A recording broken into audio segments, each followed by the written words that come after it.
plunge right in. I'd like to welcome you all here today. My name's Amy Harris, and I'm a member of Washtenaw Faces Race. I'm going to cover a few logistics, and then I'll introduce our first speaker. So there will be 2 breaks during the program. The first one is from 2:25 to 2:35, and the second at 3:35 to 3:45. If you'd like to get up and visit the restroom, the men's restrooms are to the right as you exit the hall, and women's are to the left. We have coffee, tea, and some snacks out there, and please help yourselves as you wish. And by attending this conference, you're consenting to be videotaped by our student aides and photographed. When we have questions and answers, you can at that time decline to be videotaped or video recorded. So just be mindful of that. We do not have permission from our speakers for you personally to record. So please don't do that, unless you've spoken to the speakers. And if you have cell phones, would you please turn them off or turn them to silent at this time so that we don't get interrupted. Washtenaw Faces Race, which is the organizer of this event, is an all-volunteer, interracial, interdisciplinary group that is in the building stages towards becoming an organization that will consciously and consistently work to dismantle racial hierarchy and promote racial equity in local institutions within Washtenaw County. And at the registration table, we had a handout that summarizes our history and our mission. And we'd like to thank the organizations that helped us get today's program together, especially Professor Matthew Countryman's class from the University of Michigan and his students in African American Studies 262 and History 272. The class is called The Modern Civil Rights Movement. The students are developing a website where they will host some of the research they've done on today's topics. That should be ready in 2 or 3 weeks. That's all right. And you can use Google to search for the website with the search term Rescuing Democracy. The site host name is Weebly. So now I'd like to introduce our first speaker, who is LaRon Williams, a professional storyteller and racial justice educator. LaRon Williams conducts workshops with schools, business organizations, and nonprofits on increasing their awareness of the systemic and impersonal and unconscious and personal obstacles that prevent them from achieving diverse, inclusive communities.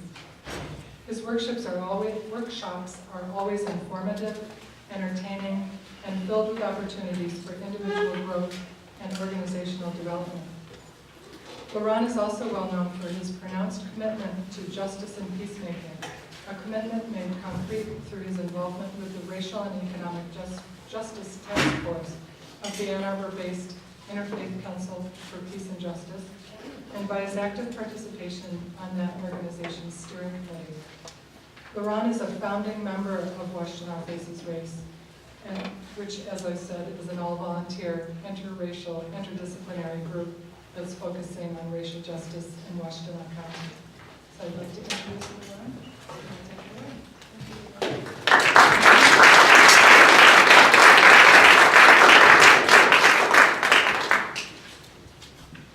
I want you all to do something for me. Take a minute. I'd like you to close your eyes. And I am going to take one very deep breath.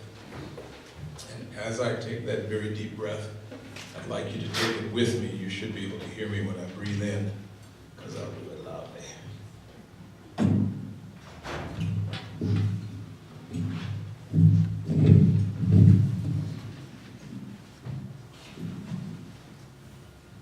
So let's close our eyes.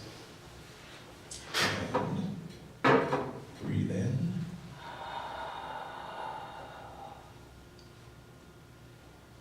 And breathe out.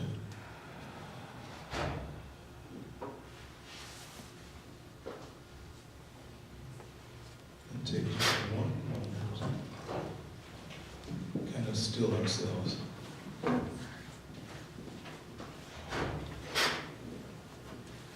I don't know how many of you have noticed, but This country is a very different place than it was even a year ago. And many people are feeling kind of buffeted by the extremes with which we're living right now. It feels like another mass murder seems to happen just about every other day. Men over 90 are assaulting young women and smiling about it as if nothing ever happened. We're surrounded by distrust and a feeling of being off balance. And when things feel so bad for so long, we want to take a break. Our bodies can only stand so much before they become kind of numb to what's going on around us, and our minds become blank. But I'm worried that we won't be able to fully understand why we're here if we don't have at least a little bit of room to take in a little bit more news and to feel some difficult but important feelings about where we are at this point in the life of this country. So I'm asking you to clear that little bit of space to let in something extra. I want this day to be a break with a lot of things that Americans take for granted. I want to promote different ways of thinking and behaving along several fronts. I don't want any of us to come out of here being the same kind of people that we were when we came in. I want you to leave here, don't want you to leave here without a sense of what's at stake in today's national environment, without some sense of how we got here, and without something to do about it. When you leave, if this were school, you would have homework. This is a conference that I hope will reflect several different ways of being. This is not a conference, like so many others, for focusing on adversarialism, on the notion of us versus them. Instead, it's geared toward promoting something, toward promoting democracy, something that is still for most of us an established cornerstone of our collectively agreed upon way of life. I want this to be a conference for establishing connections. We don't have a lot of time because the subjects that are involved are very broad subjects, but I hope that we'll be able to start to see at least a few of the ways that racism has influenced class, gender has influenced racism, class has influenced racism. It's not a conference where we'll be focusing on speaking bitterness about what somebody else is doing or not doing. Instead, it's a conference for making a declaration, a projection about what we can do to create a future that I hope will be made better because we gathered here today. When I was a little boy, in the summer of 1959, my father bought his first car. Now I say my father rather than the family because in those days my mother didn't know how to drive yet. My father went out and he picked a car, the car of his dreams, a 1959 Chevrolet Impala. I don't know how many of you remember what cars looked like in the late 50s, but they had this thing where the young people were photographing and so on. Cars in the late 50s had these things they called tail fins, which were gigantic pieces of metal that swept outward from the sides or from the back or went up in the back. And in 1959, a Chevrolet Impala had tail fins that looked like the wings of a rocket ship. They started in the middle and curved outward, stretching away from the body of the car. My father must have thought that the car was a rocket ship, because he used to drive it as fast as he possibly could. And one summer day, in the middle of the hottest part of the summer, my father announced that he was taking his car together with his wife, together with his two oldest sons, down to a place called Waverly Hall, Georgia, which is where my father had been born and raised. We packed the car with everything that we would need to be able to take the trip. We had fried chicken, and we had blankets, and we had other foods, and we had these great big bottles with big wide necks on them.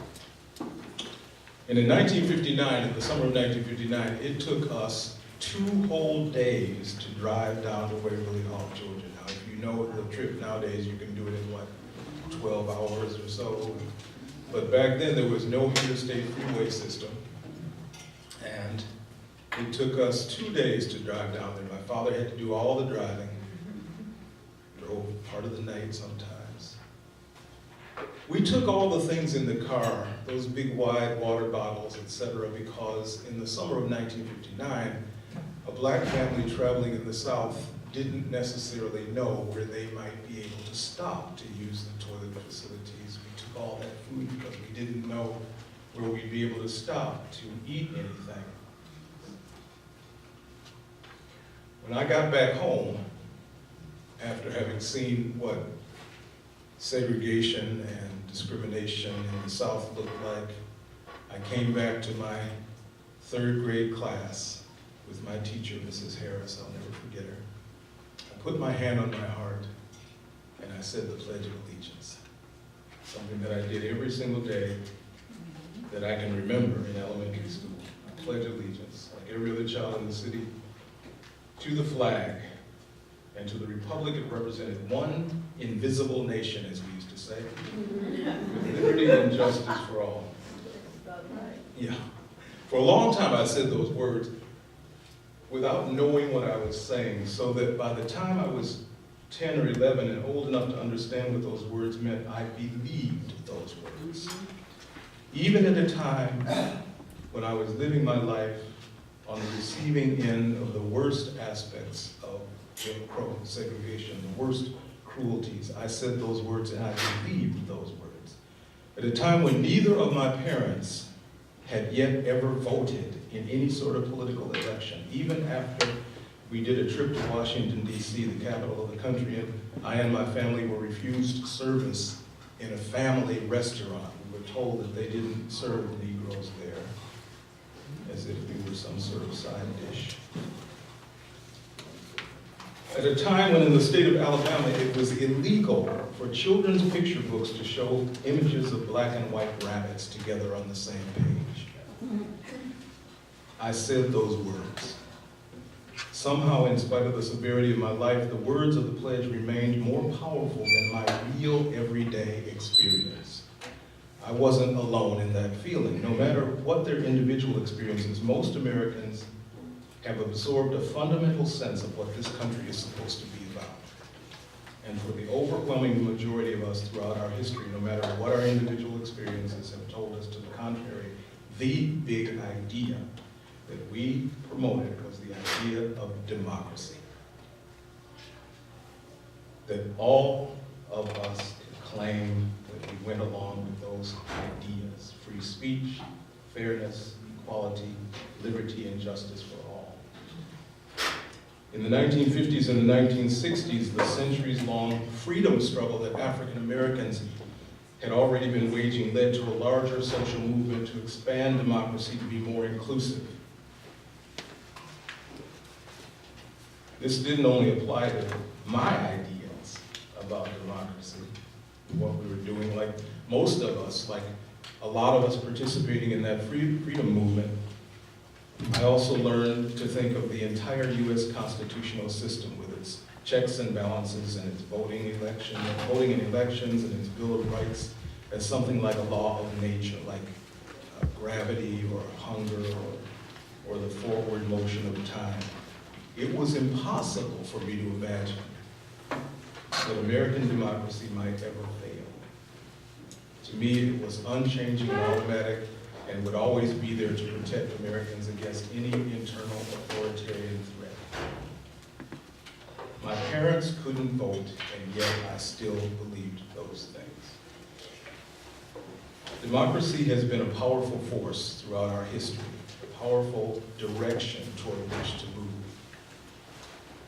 Now, I make my living as a professional storyteller, and storytellers will tell you that every story has a beginning and a middle and an ending, right? And then some stuff that moves us through those phases, those phases. You can't just jump from here to here or here to here. You gotta pack some stuff in between, because people are gonna wanna know how Rapunzel got locked in the tower, for example. What was the deal with all that hair anyway? We need a context. Context matters. We can't hope to solve or even resolve any issue we face today without any issue we face today without at least some sense of how things got to be the way they are. Context matters. And in this case, that context has three major components. elements. One, we must know the history or the roots of what's going on today. How did those things develop? Number two, we have to know the setting in which the issue plays itself out. What does the issue look like? What does it do? How does it work? And number three, we need a sense of direction forward, the long-range context into which the issue faces. The issue is that for a variety of reasons, American democracy is failing today, both in practice and as an ideal. That ideal that has stood to harmonize our disparate ways of living is no longer doing that job. Basic components of our democratic system have been rendered ineffective. Both the hardware of the system, like voting rights or the shape of voting districts, and the type and amount of legislation being introduced, as well as the software, like ideas of civic participation, the free and open exchange of ideas necessary for an informed electorate, et cetera, et cetera. Huge amounts of money in the system are affecting candidate choices and voter decisions. And of course, we have a president who attacks and discourages participation in the practice of democracy, and a public that has a very weak understanding of how it currently actually works, or is supposed to have ever worked. Until now, democracy has been a part of the glue that has held us together as a nation. If I believed in the greatness of America, just think, if I believed in the greatness of America, just think how much easier it was for those who didn't live on the margins like I did. It was easy for them to believe that this country was the greatest in the world. Easy for them to believe that it was fair, that it was just dripping with opportunity for everyone. We believed it because that was the story that we had been told. It's the story that we repeatedly get told even today. So the challenge for us this afternoon is to expand that story. The challenge for us this afternoon is to present to you the ways that we got to where we are today. The challenge for us is to present a method, a means, a way of going beyond where we are. I don't want to focus too much on Donald Trump, because there are no adjectives to describe how bad he is for the nation and for the world. We focus on him because he is so extreme, but Donald Trump is no different. The ideas that he promotes, the feelings, the thoughts that he puts out there are no different from the feelings, the thoughts, the ideas, etc., that originated when this country originated. Hand in hand with that notion of democratic inclusion was the reality of the way we lived. We were a nation that built its wealth on the backs of slaves, enslaved Africans. We were a nation that stole the land from the people who already lived here. We were a nation that was steeped in violence. And so the challenge is to help us to become familiar with those things at the same time that we commit ourselves to making democracy true in reality in the same way that we have made it true as an ideal. I'm going to leave 4 minutes for questions and answers. Do I still have that much? They've been flashing me with the time the whole time. Exactly 4, I have exactly 4 minutes. So each session will have a question and answer period built in. I don't think Amy mentioned that. So does anybody have a question they'd like to ask about anything that I've just said? Hey. There's one way back there. Oh, it's easy. So Lauren, why couldn't your parents vote? Were they just not? I hate these things. Were they just not registered? Could they not register? Or was there, I feel like I missed why they could not vote. Yeah. Both of my parents grew up in the Jim Crow South. Yeah. My mother was a high school graduate, so it would have been possible for her to try to take one of the many tests or yeah, you know how it was set up, or to pass the grandfather clause, to get past the grandfather clause, or any of the ways that had been structured to prevent African Americans from being able to vote, even though it was our constitutional right at that point in time. So she had never voted in an election. My father was what they call functionally illiterate, and so it was highly unlikely that he would have had a hope of doing anything. And even when they moved to Flint from the South, he would have had a difficult time. There's another reason that's extremely personal, so I'll talk about that with you as an individual. No, I don't mind. I'll tell you all. My mother's father was a lynching victim. And so her feeling of being able to engage a lot of institutions was practically non-existent. And I didn't find that out till I was an adult. And once I did find out, it explained a lot of things that had happened in my household and as I was growing up. In fact, the first time I voted in an election was the first time my father voted. We got a question up here, and then I'll catch the gentleman in front. Just the fact of your being here and what you said is an indication of hope. But I wondered if you could elaborate on what gives you hope moving forward. That's a good question. And so I've got two answers to that.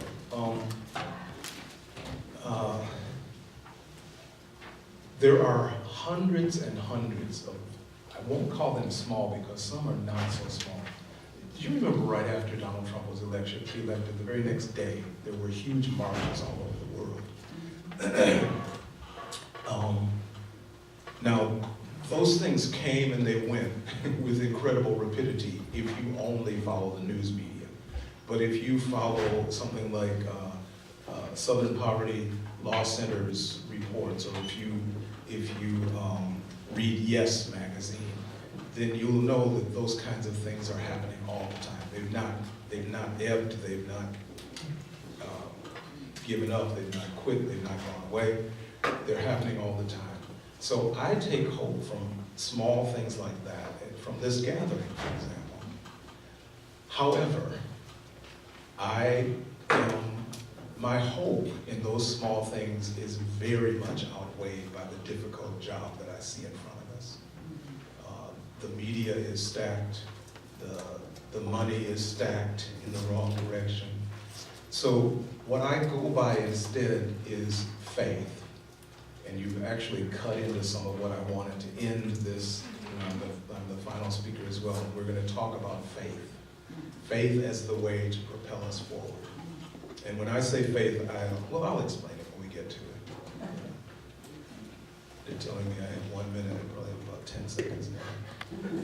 Mine is a longer, probably requires a longer answer, but if you accept that the erosion of democracy has happened legally, how does that impact change? It isn't as if the army is in the streets. It isn't as if there's been mass roundups. There have been indications of that. But as you describe all of the elements of the erosion of democracy, they happen within a legal framework. Yeah, that's an excellent point. So I've been taking a class recently, and the class is about, it's called From Democratic Rule to Authoritarian, from Democratic Government or something like that to Authoritarian Rule. And my time is up, but I'll try to finish real fast. And come to the class. No, one of the things they point out in there is the way that authoritarian governments don't plunge you into deep depth authoritarianism. You're not going to see the Gestapo or the secret police out rounding people up on the streets in huge numbers visibly to everybody. They'll do it in increments. It's like old frog into the hot water thing. You know, if it's hot when the frog gets in, it'll jump right back out. But if you slowly turn it up, then the frog will be boiled and not realize it. And as I said, Southern Poverty Law Center, Yes magazine, I subscribe to The Nation magazine. So if you read those things, you get a different sense of what's going on than if you read, what else is there? I don't know because I don't read it. And if you've read Michelle Alexander's book, for example, then you know that a lot of, how did you say, mass incarcerations, I don't know if you use that phrase, but it has been going on, and it is going on, and it is going on legally.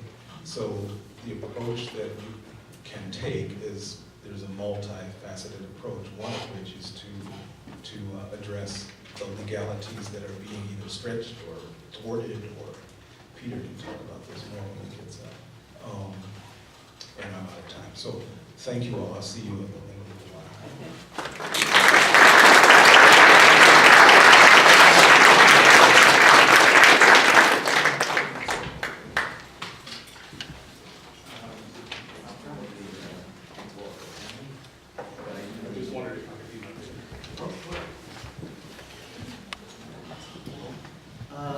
I think I can project, and the people will tell her.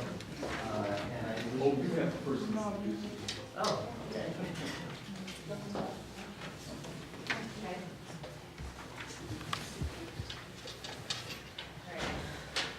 I just learned today that I was doing introductions, so please bear with me.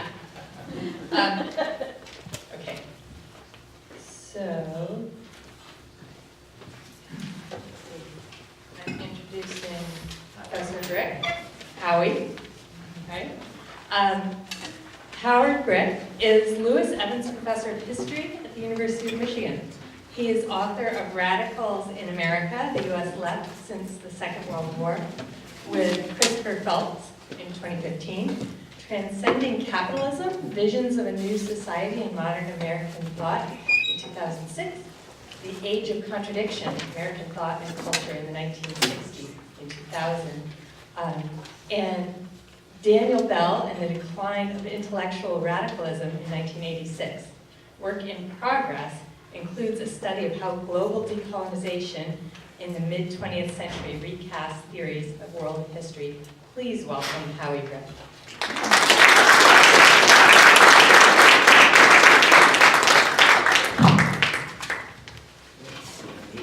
You need this.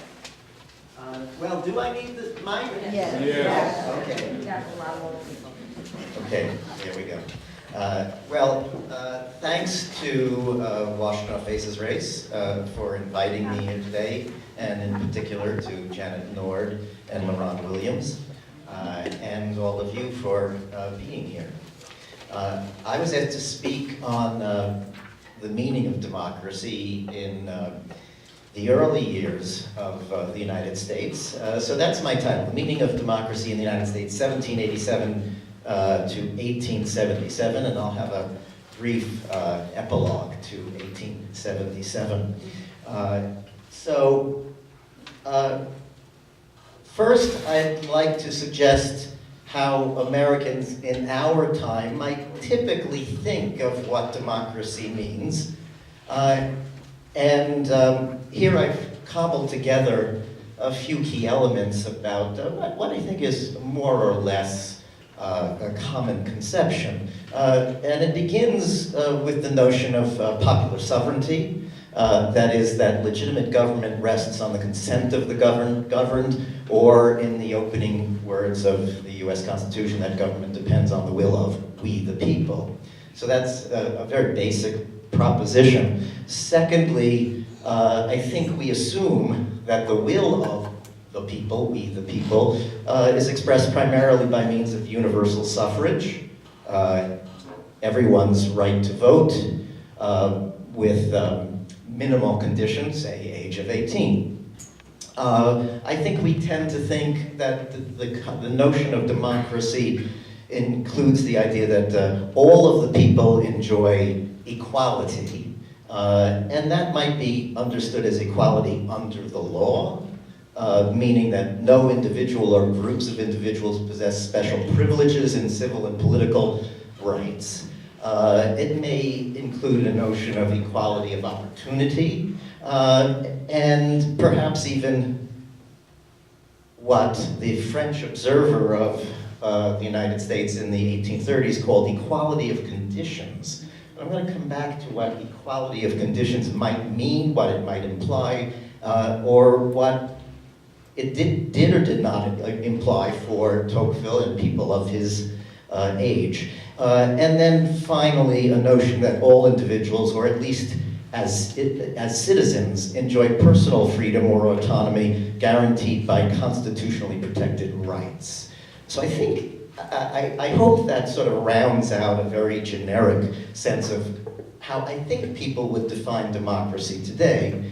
But I want to suggest, and the main burden of what I have to say today is that the United States was in fact not founded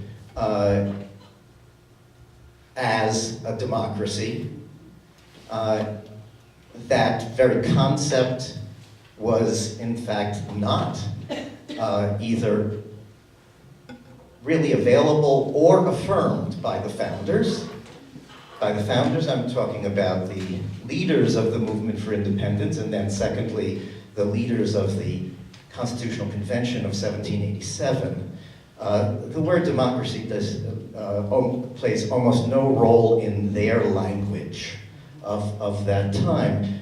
So what I want to suggest is that if this is what we think democracy means, it is something that wasn't present at the origin, but had to be developed, it had to be built, and we can attempt a cursory history in the next 40 minutes of how I think that concept was built, developed, and as Laurent put it with reference to the civil rights movement of the 20th century, expanded a fuller sense of democracy. And I'm going to describe various stages in this history from 1787 to 1877.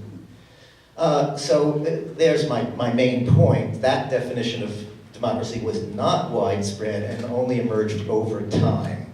And even if we are inclined to look back to founding documents like the Declaration of Independence or the US Constitution to cite phrases like self-evident truths that all men are created equal, or the very notion of we the people as the basis of government legitimacy. It was the concept that I sketched as, I think, our common notion of democracy was built by social and political struggles throughout the 19th and 20th century that purposefully sought greater freedom, equality, and solidarity among Americans. So there are several stages. I'm going to talk first briefly about the Constitution. Then I'm going, second part of my talk will include the way in which the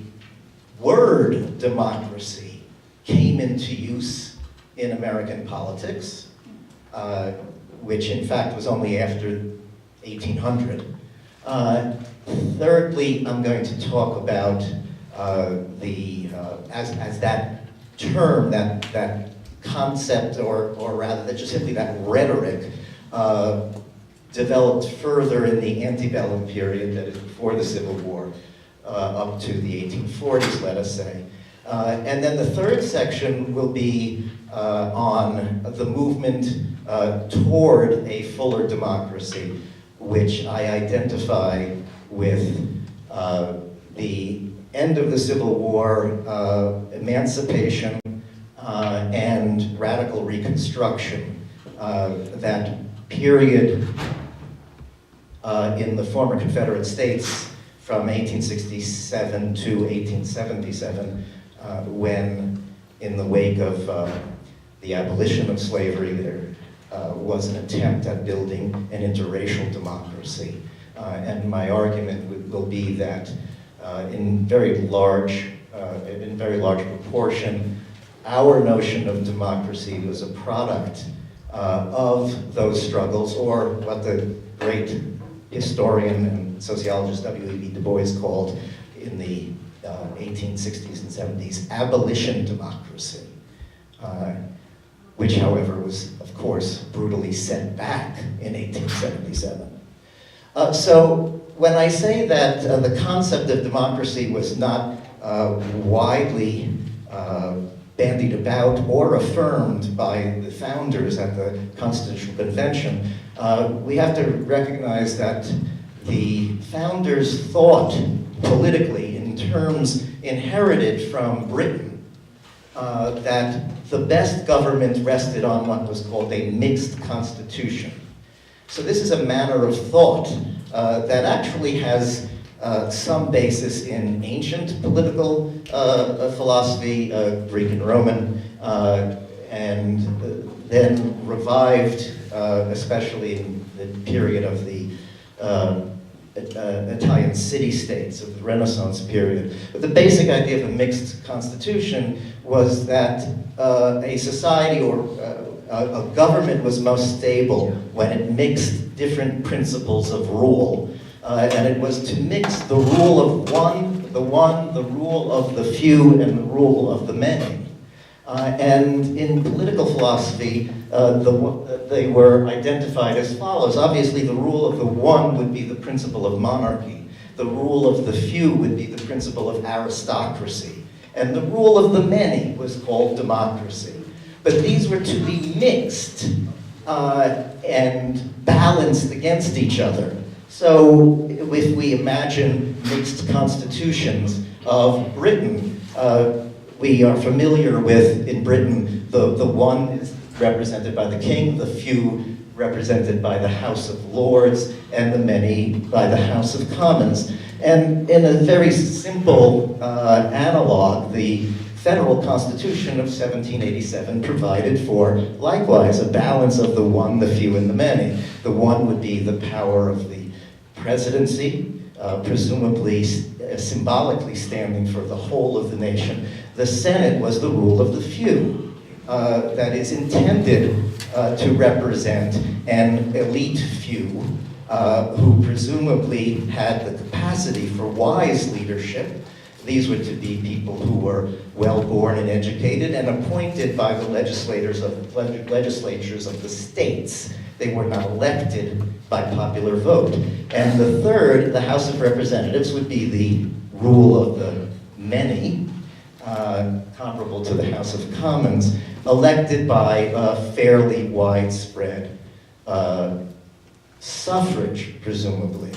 The point, however, is that in the Constitution of 1787, if the House of Representatives was to be the so-called democratic element, many, if not most, of the supporters of that Constitution were careful to construct a political system that was, as they said explicitly, not too democratical. After all, the idea of checks and balances indeed checked or limited the so-called democratic power, that is, the representatives. However, in any political system, the idea of representation or the will of the people has yet to be defined in terms of who has the right and capacity to play a part in the selection of representatives. So very briefly, we must recognize that under state laws at the inception of the Federal Republic, only a half, or in some places at most 2/3, of white men could vote. The others, of course, the others, that is the third to a half of white men, excluded from vote for the lack of a certain basic possession of property or property qualifications. No women, African Americans, or Indians could vote, and thus, in fact, the people represented in the House of Representatives was, in fact, a small minority of the overall population or inhabitants. Now, we also know that property qualifications declined over the first half of the 19th century until by 1840, roughly 90% of free white men had the right to vote as property qualifications were lowered or eliminated. However, free black men could not vote in most states. And of course, I'm referring to black men having their freedom, that is not the much larger enslaved population, but even black men who were free could not vote in most states. And for instance, in New York State, where they were permitted to vote, property qualifications were imposed on black men that were not imposed on whites.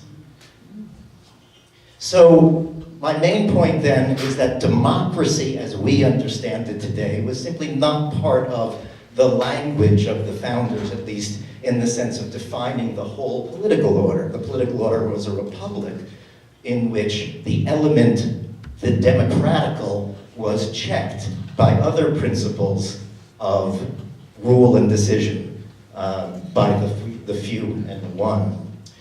So when did the rhetoric of democracy enter American discourse? Most likely we could put its origin in the election of 1800 and Thomas Jefferson waging a campaign against John Adams through the organ of what he and his followers called the Democratic Republican Party. So that the term at least, democracy, entered. And then of course later in 1828, Andrew Jackson came to the presidency as the leader of the newly formed and newly named Democratic Party.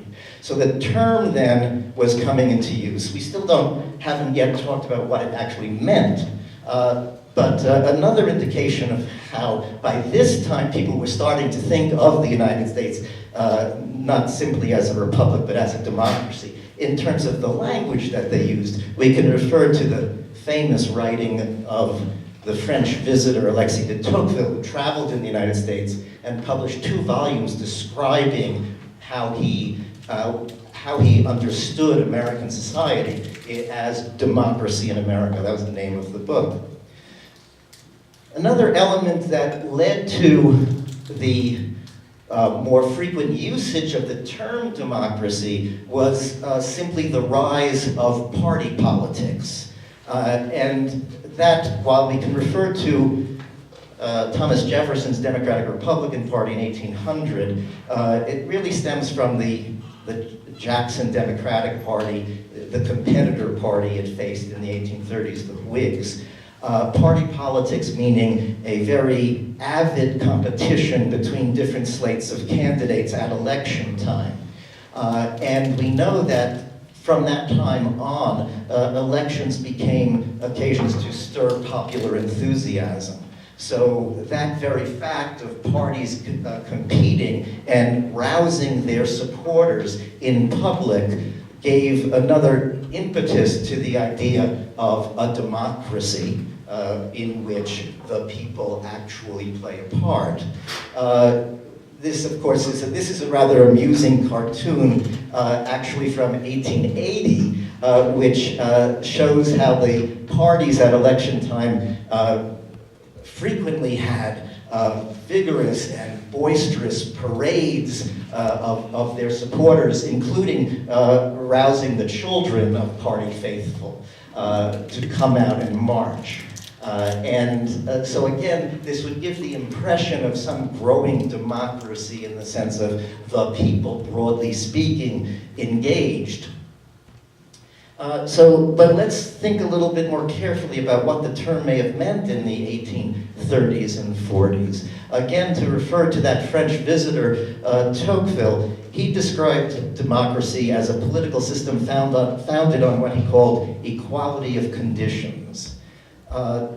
Today, people might be inclined to think that equality of conditions or equality of condition might refer to an ideal of the population more or less equally sharing resources. But it's very clear that Tocqueville did not mean that. What he meant simply by equality of conditions was that in democracy there was an end to civil or political privileges of any specified group in the sense of an aristocracy or people by nature of their blood, their family name, their aristocratic rank would have access to certain public offices by right. It was to eliminate such privilege that he referred to democracy as based on equality of conditions. But actually, he certainly did not mean equal distribution of property or rough, widespread distribution of property. And in fact, he did not even think that the end of privilege and equality of conditions necessarily meant the elimination of property qualifications. He thought that property qualifications for suffrage could still exist in democracies that he thought might grow in Europe. Let's think of another French observer, actually earlier than Tocqueville, where we see a basis for this element of our national folklore, that the country was somehow based on a wide distribution, a fairly or roughly equal of property and material well-being. Crèvecoeur, observing farming counties in upstate New York, remarked, and this writing in 1782 actually, that he saw a pleasing uniformity of decent competence appears throughout our habitations. Literally, he was speaking about farmhouses, and he thought that property was reasonably widely distributed, and that the physical buildings, our habitations, represented a pleasing uniformity of decent competence. That is some origin of a popular view that it is, quote, American to share resources more or less equally. But as I say, Tocqueville did not actually assert that this was an essential element of democracy as such, or democracy in America. As I said before, party politics was that realm in which stirred a sense of more popular engagement in political life. And we think of Andrew Jackson and his collaborator in organizing the Democratic Party, Martin Van Buren. But we know that Andrew Jackson, a slaveholder and responsible for the brutal and murderous expulsion of native peoples from the southeast to west of the Mississippi, that for him the people was clearly, he meant all white men. And even that notion of party politics, which would rouse members of the public to boisterous parades, it gave the sense of a politics that was more genuinely popular. Historians recognize that it was, at best, what a historian of that period calls managed democracy. That is, in party competition, for someone like Martin Van Buren, who succeeded Jackson to the White House, parties were still run clearly by their leaders who roused constituencies for voting day, but otherwise determined the party positions, the planks, the platforms, and so forth. So in effect, a sense of deferential politics, the idea that, in fact, most of the population does not get directly involved in debate or policy making, but that's managed by a certain kind of educated elite, still prevailed. So now I want to get to what I regard as the breakthrough to a fuller definition of democracy. And something that comes close to how I initially framed what I think is more or less common conception today. And my argument is that a fuller definition of democracy, given first the fact that it was absent from the founders, the framers' consciousness, and then even in the growth of party politics, given, of course, the limitations on suffrage, was not, in fact, one of practical participation. The idea of a fuller democratic engagement of the people at large really rested not in the halls of government, but in the emergence of the very phenomenon of social protest movements in the United States. outside of the halls of government.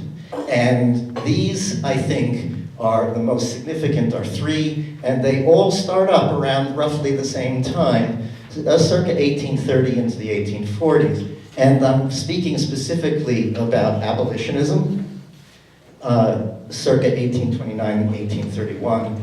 That is the radical anti-slavery view that called for the immediate end of slavery with no compensation to the slaveholders.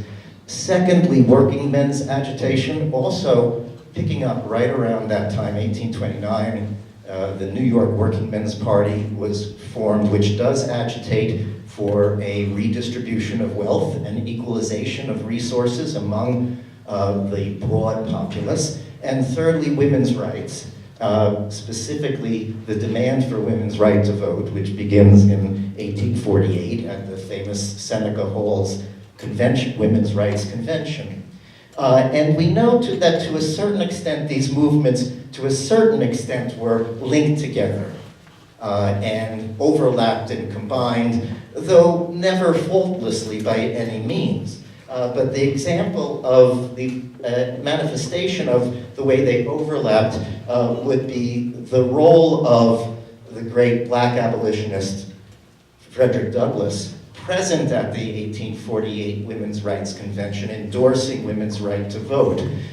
This is a monument, or I believe that's at Seneca Falls, at a national historical site that pictures Douglass with the women delegates. And then the abolitionist Sojourner Truth, who for much of the mid-century was a supporter and ally of the suffrage activists, Elizabeth Cady Stanton and Susan B. Anthony. So where lies the breakthrough to democracy in this fuller sense? That story consists in the movement toward Reconstruction. And by Reconstruction, I mean the political order imposed on the former Confederate states after their defeat by the Union in order to attempt an interracial democracy. So actually the movement toward Reconstruction took several steps, which I'll describe here, from the flight from the plantations, that is, enslaved African-American families fleeing the plantation and rushing to the military lines, the Union lines in the Civil War, which led by 1863 to Lincoln's Emancipation Proclamation, which suddenly turned the Civil War into a kind of moral, perhaps we might say even revolutionary crusade, by announcing emancipation as in fact the cause of the Union armies. And it was the Emancipation Proclamation that welcomed black enlistees, like the 54th Massachusetts Infantry Regiment. And here, Harper's Weekly, which is a mainstream political magazine, actually celebrates the first black troops fighting heroically in 1863. The result, of course, would be the defeat of the Confederacy, and then with that defeat, the actual freeing of enslaved African Americans, who immediately took significant steps towards seeking autonomy and self-determination. People moved around the South to reconnect families that had been sundered by slave sales. They established schools run by and for freed people. As part of so-called radical Reconstruction or Congressional Reconstruction, beginning in 1867, freed people took an active part in government. So my argument is that this is really the breakthrough to a democracy as understood as a system of political life in which the people, broadly speaking, the populace at large, plays an active part, participates in self-government.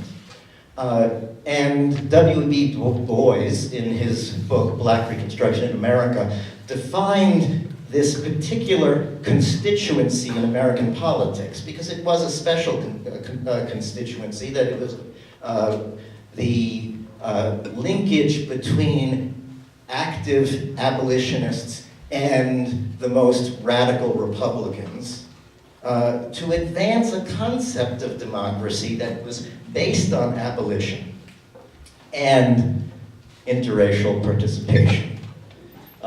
And my argument then is that this culmination of those popular social movements that stirred outside of the halls of government, abolition democracy is the culmination, was the culmination of that.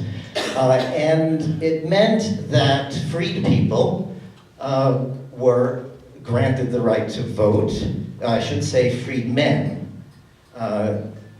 And that was a right that was insisted upon as part of the order of Reconstruction. And here again at Harper's Weekly, we see a classic image of the proud and bold participation of black men in voting. And here you'd see black veterans of the Union Army. This was the most dramatic attempt to construct, as I said, an interracial democracy with black participation in the former Confederate States guaranteed by law, by constitutional amendment, and by the dedication of armed force at the hands of the Union Army to protect those rights against the former Confederate leaders, the racist Democratic Party of the South seeking to return to power. The armed occupation was to protect black rights. We know that African Americans elected members of Congress, a senator, and so forth. So what were the tenets of what W.E.B. Du Bois called abolition democracy? And first was universal manhood suffrage. So if we think of our common definition of democracy today as more or less based on a universal suffrage, this was a crucial step in that direction, albeit indeed limited to men. In fact, despite the vigorous protest of women suffragists. But first, universal manhood suffrage, then interracial political organization, and black participation in governing, both through the vote and occupying legislative office. Thirdly, in the Reconstruction South, government responsibility to the social needs of a poor and working people's constituency. And we know that the Reconstruction state governments, that is, Republican-led governments from roughly 1868 into the mid-1870s, was at least in some regard led by a Republican Party of the South that was a party of freed people and some white supporters, often of more or less poor whites or small white small farmers. But the way in which these state governments responded to the needs of this poor and working people's constituency, we know, consisted of things such as state governments providing free health clinics in a number of the major cities, or free legal services to the poor, or certain judges who would rule in property cases in favor of working people. So, for example, we know that if a white farmer was employing black farm laborers, and that farmer went bankrupt, that there were places where a magistrate, a judge, would actually rule in court that it was the workers who had first lien on the owner's property. That is, if the owner, as in bankruptcy procedures, was going to repay somebody, who gets repaid first, not the owner's suppliers, but the owner's laborers. The fact that you would have a government that would use its power for the working people rather than the people of property was a quite striking manifestation of a kind of government which, in fact, the United States had not seen. And lastly, the idea of abolition democracy included the promise, albeit unachieved promise, of land reform, that is, redistributing the plantation lands in smaller parcels to common farmers, white and black. That, of course, was not achieved, but the most radical proponents of abolition democracy, not only leaders of freed people, but some of the radical Republicans, like Charles Sumner and Thaddeus Stevens, actually supported the idea of land redistribution.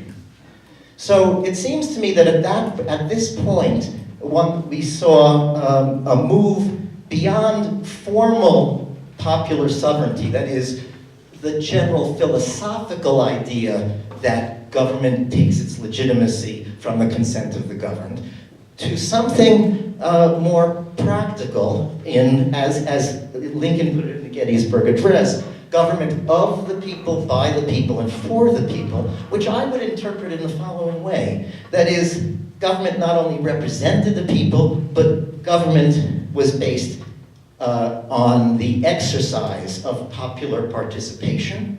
And furthermore, it was exercised for popular or egalitarian purposes. So this is what I think was a fuller definition of democracy, coming closer to what many of us would aspire to today, but we know that it was defeated, overthrown, and trampled in the overthrow of Reconstruction by force, by white Democrats seeking to return to power in the southern states. And here, again, classic images, probably, I think this one too, from Harper's, on voter suppression in the 1870s. White thugs at the employ of the Democratic Party using armed threat to keep black men from voting and thereby stuffing the ballot boxes for a return of the Democrats to power. And here, of course, literally by force, violence, and murder, with an image of the time of a black man shot dead. So that image of a popular, of a fuller democracy, which I think emerged from abolition democracy, was profoundly set back. And we might just consider developments beyond 1877 to account for, again, a fuller definition. It seems to me that by the early 20th century, at least among political philosophers, there was a growing sense that democracy meant direct participation of citizens in collective self-government. So there emerges a notion of participatory democracy. Democracy, to be real, means citizens engaged in debate, deliberation, the framing of public policy. Of course, the achievement of women's suffrage in 1920 took a step toward universal suffrage, which of course had to be continued in the civil rights campaign for voting rights in the 60s and 70s, and indeed the continuing battle today against voter suppression. And then I think another crucial component of a concept of democracy that I would affirm, and I think is essential to the notion of a full democracy as a good society of free and equal citizens deliberating in common, stems from the heritage of the labor movement in promoting ideas of widening access to general material well-being. That is democracy in a social sense, which I would argue must ultimately check the power of concentrated wealth. Thank you.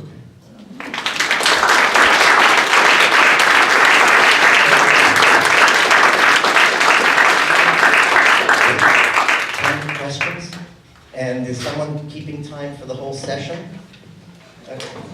Someone's going to show me signs, and someone also going to move the microphone around.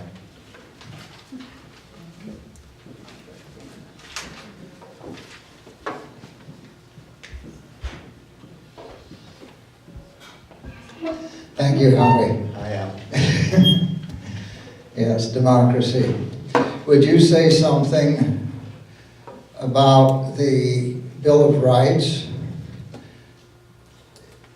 the right of the citizens, the people to petition the government for redress of grievance, and the 1871 Civil Rights Act that says no local practice could interfere with a federally guaranteed constitutional right, particularly in relation to the struggle now going on in Ann Arbor about the future of the library lot, where the citizens have petitioned, but the government, local government, has used a local rule to abridge the rights to petition for redress of grievance.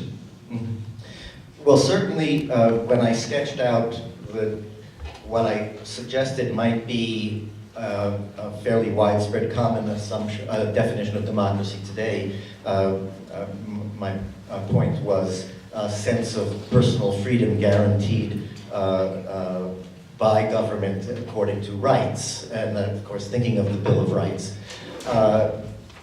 passed immediately after in conjunction with the ratification of the Constitution.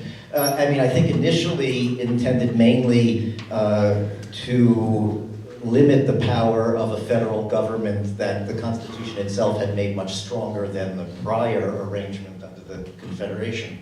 But I think that even the meaning of the Bill of Rights had to be developed over time. That is, so our sense of freedom of speech, assembly, a right to petition as something inviolable was very far from actually respected and observed through much of the early history. As for example, the fact that Congress, or rather the Southern representatives of Congress, prohibited the circulation of anti-slavery petitions in Congress, or that abolitionist literature was suppressed from the mails throughout the South, if not in the North as well. So again, we see a process where the assumption of vigorously defended and asserted civil rights, as particularly First Amendment rights, would again had to be built and enriched and consolidated by, first I think, popular protest movements like the free speech fights of the industrial workers of the world, and the later organization of things like the American Civil Liberties Union to defend those rights. Now, as for 1871, generally, of course, the rule of the Reconstruction, the period of Reconstruction, was the assertion in the 14th Amendment that the rights guaranteed by the Constitution and the Bill of Rights defined citizenship in federal terms, and states could not violate those federal standards of rights. So that was an essential part of the Reconstruction order, at least as initially contemplated, but as we know, in fact, that was violated certainly from the overthrow of Reconstruction with, in fact, the principle of localism and states' rights reinvigorated in the Jim Crow South.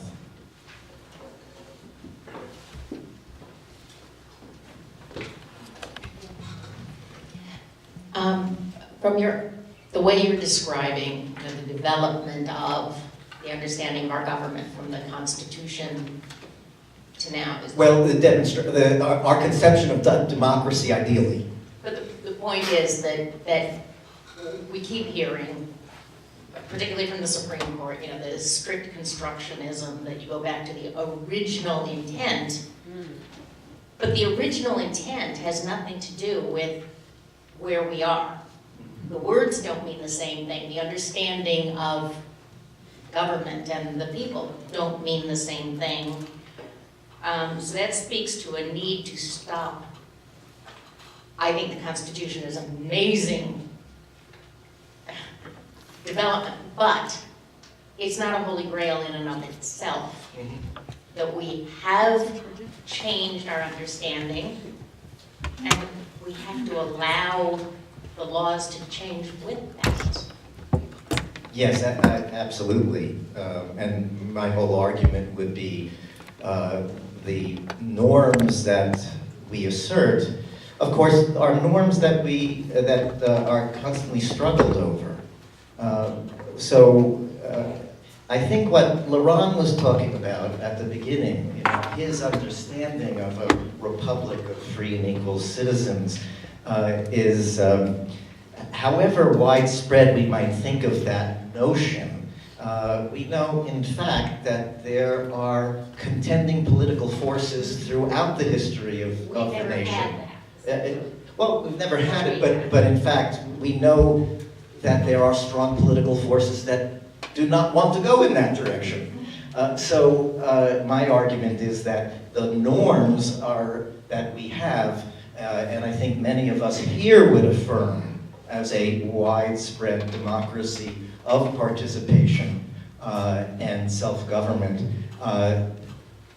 were constructed over time. They are always contested. And of course, you're absolutely right, that notion of strict constructionism is in many ways simply a historical notion, a notion that norms don't change. Presumably they were fixed and can be understood literally in terms of words that that argument says have evident meaning. Well, words don't have evident meaning. They are always interpreted, and they're interpreted in contention over what they should mean.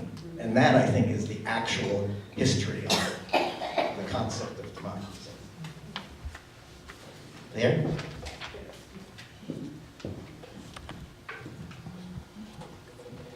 Thank you, Professor Britt. I am intrigued by this concept of abolitionist democracy. Mm-hmm. And I'm wondering how that formed given the Haitian Revolution in the 1790s and the 20-plus year fight in England to end the slave trade, and you give it a date of 1829 in the U.S., which means that they would have been aware of all these preceding, traumatic incidents that had happened, including the ending of the slave trade by the British.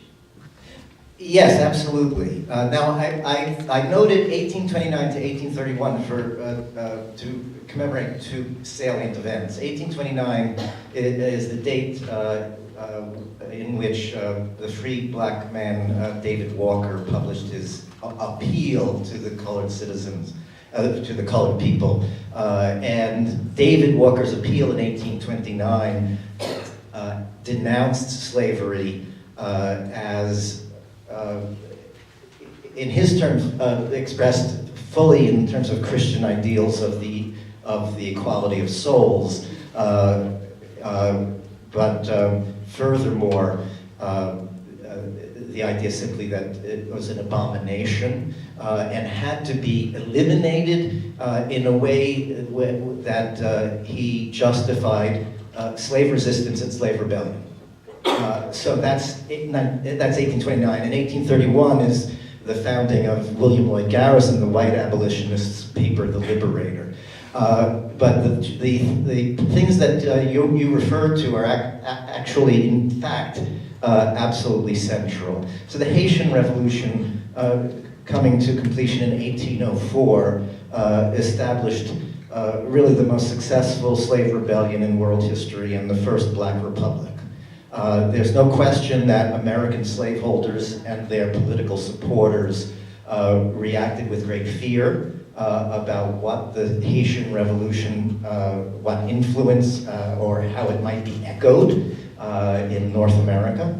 But it also, the Haitian Revolution, building from its beginning in the 1790s actually on the French revolutionary notion of the rights of man and citizen, performed and enacted this remarkable thing. It took that notion of the rights of man and citizen, which indeed in France, as in the U.S. or the America of the Declaration, was really assumed to be about white men, and it universalized it. It said, no, indeed, it applies to all. So that is a historic event of enormous consequence. And then further, the campaign to end the slave trade, which contributes, indeed, linked to the Haitian Revolution. So that idea of extending, making the idea of the rights of man and citizen indeed universal, was part of a trend that inspires other movements of abolitionism that is indeed based on the notion of universal human rights. And that would become crucial to the abolitionists' notion of democracy.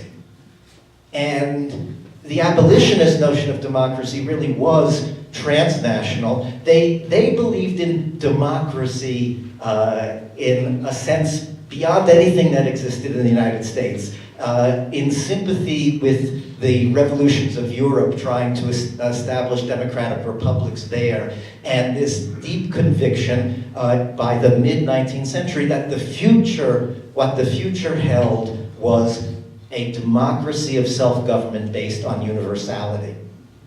And so you're absolutely right, yes. And that is what I mean, and what Du Bois meant by abolition democracy, that kind of consciousness. So the argument I'm making is that that contribution to wider American conceptions of democracy is essential, even though we know how enormously powerful forces in the history of the United States have never embraced it and have sought to set it back. Yes? Oh, I'm sorry, the microphone is up there? Yeah. Okay, then we'll take you after that. So I'd like to ask you to follow up on that of the abolitionist democracy. And I wondered, as you before expressed an awareness of what was happening in the rest of the world, I wonder if, you know, in Brazil, the slaves established these ideally democratic republics in the forest, in the Amazon forest. I wonder to what extent the existence and the practices of those also influenced the American idea of abolitionist democracy. That's a really interesting question, and what you're referring to is the so-called maroon communities, or marronage, escaped slaves who flee to the hills, to the forests, and set up independent communities. Actually, there are a number of American historians today that are comparing farm settlements of refugee slaves who make themselves free even before the Civil War and resettle in the North as maroon settlements.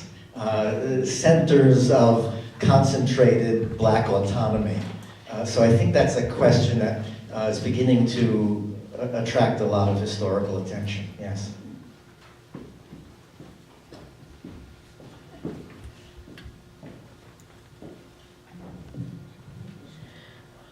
I think it's very important. I loved your phrase, manage democracy. I think that's the shortest explanation I could ever give to people who ask, what is the Electoral College? What was its point? Its point is, regardless that in the beginning we didn't have ways to communicate long distances of election results, but we have since the telegraph at least, and it should have ended, and it hasn't. It's a way to manage democracy today. What I'm wondering is, we all know that education is important to an active, intelligent electorate. We all know it's been dumbed down, There are places I read in a magazine for college professors, I wish I'd clipped and saved it several years ago, where a teacher of history, a college professor, wrote that the group who sets curricula, and he was writing from Texas, intentionally after the 1960s chose to omit the civil rights movement, the anti-war movement, etc., from American history books, hoping that if the youth didn't know that these things happened or that they had rights, and to omit the study of the Constitution where possible. They couldn't do their rights if they didn't know what they were. How do we take back our schools? Do we have to do it state by state? I know that's an activist question, but I'm so frustrated I think it's time I ask.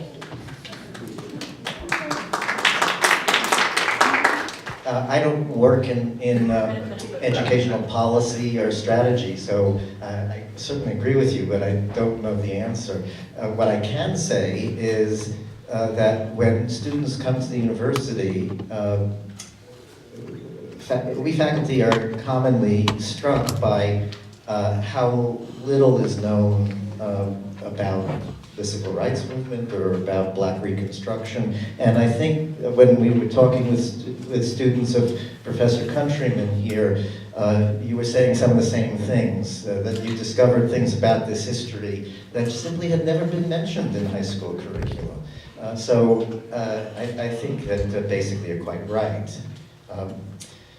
But I can't talk about how to build campaigns to take back our schools. We have time for just one more brief question.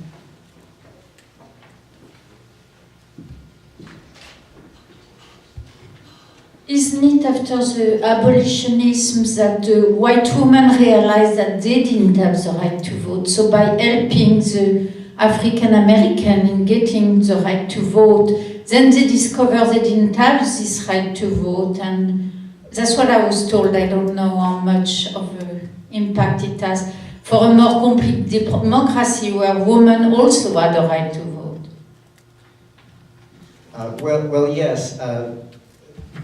Generally, the women's rights movement in the United States at Seneca Falls stemmed from the abolitionist movement in the sense that a number of middle-class white women had been engaged in abolitionism first, and then even in abolitionist quarters, famously in the World Convention, Anti-Slavery Convention in London in 1840, were denied seating and were shunted to the balcony. So it was their abolitionist commitment, and then their recognition that even among abolitionists they were not treated as equal citizens that led to calling the Seneca Falls Convention. The proximity of the movements, as I suggested, was symbolized by Frederick Douglass's presence at that convention, and for a number of years afterwards there was a reasonably strong coalition between the two causes, which, however, was set back when one faction of the suffragists refused to support the 15th Amendment granting freedmen the right to vote because it did not include women's right to vote. That, of course, would have to wait another 50 years. But in that case, a number of these white women actually reverted to a quite vulgar racist rhetoric to denounce the idea of giving black men the vote before white educated women. Like as in so many other cases, the intertwining, the overlapping, the mutual support of these different liberation campaigns sometimes was strong, sometimes worked, and sometimes didn't. It's another sort of tortured history regarding our social movement past. Well, thank you very much. Let's give a round of thanks to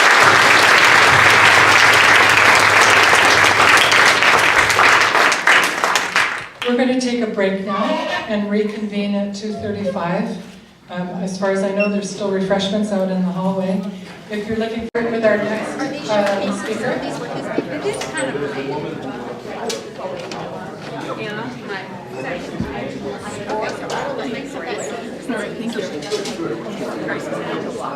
And just before I introduce our next speaker, I want to remind everyone in the room that we have some guests who are at tables around the atrium. They've brought information about their groups, and we really want to encourage you to circulate around the atrium and visit with those people and find out what they're doing in our community to encourage democracy.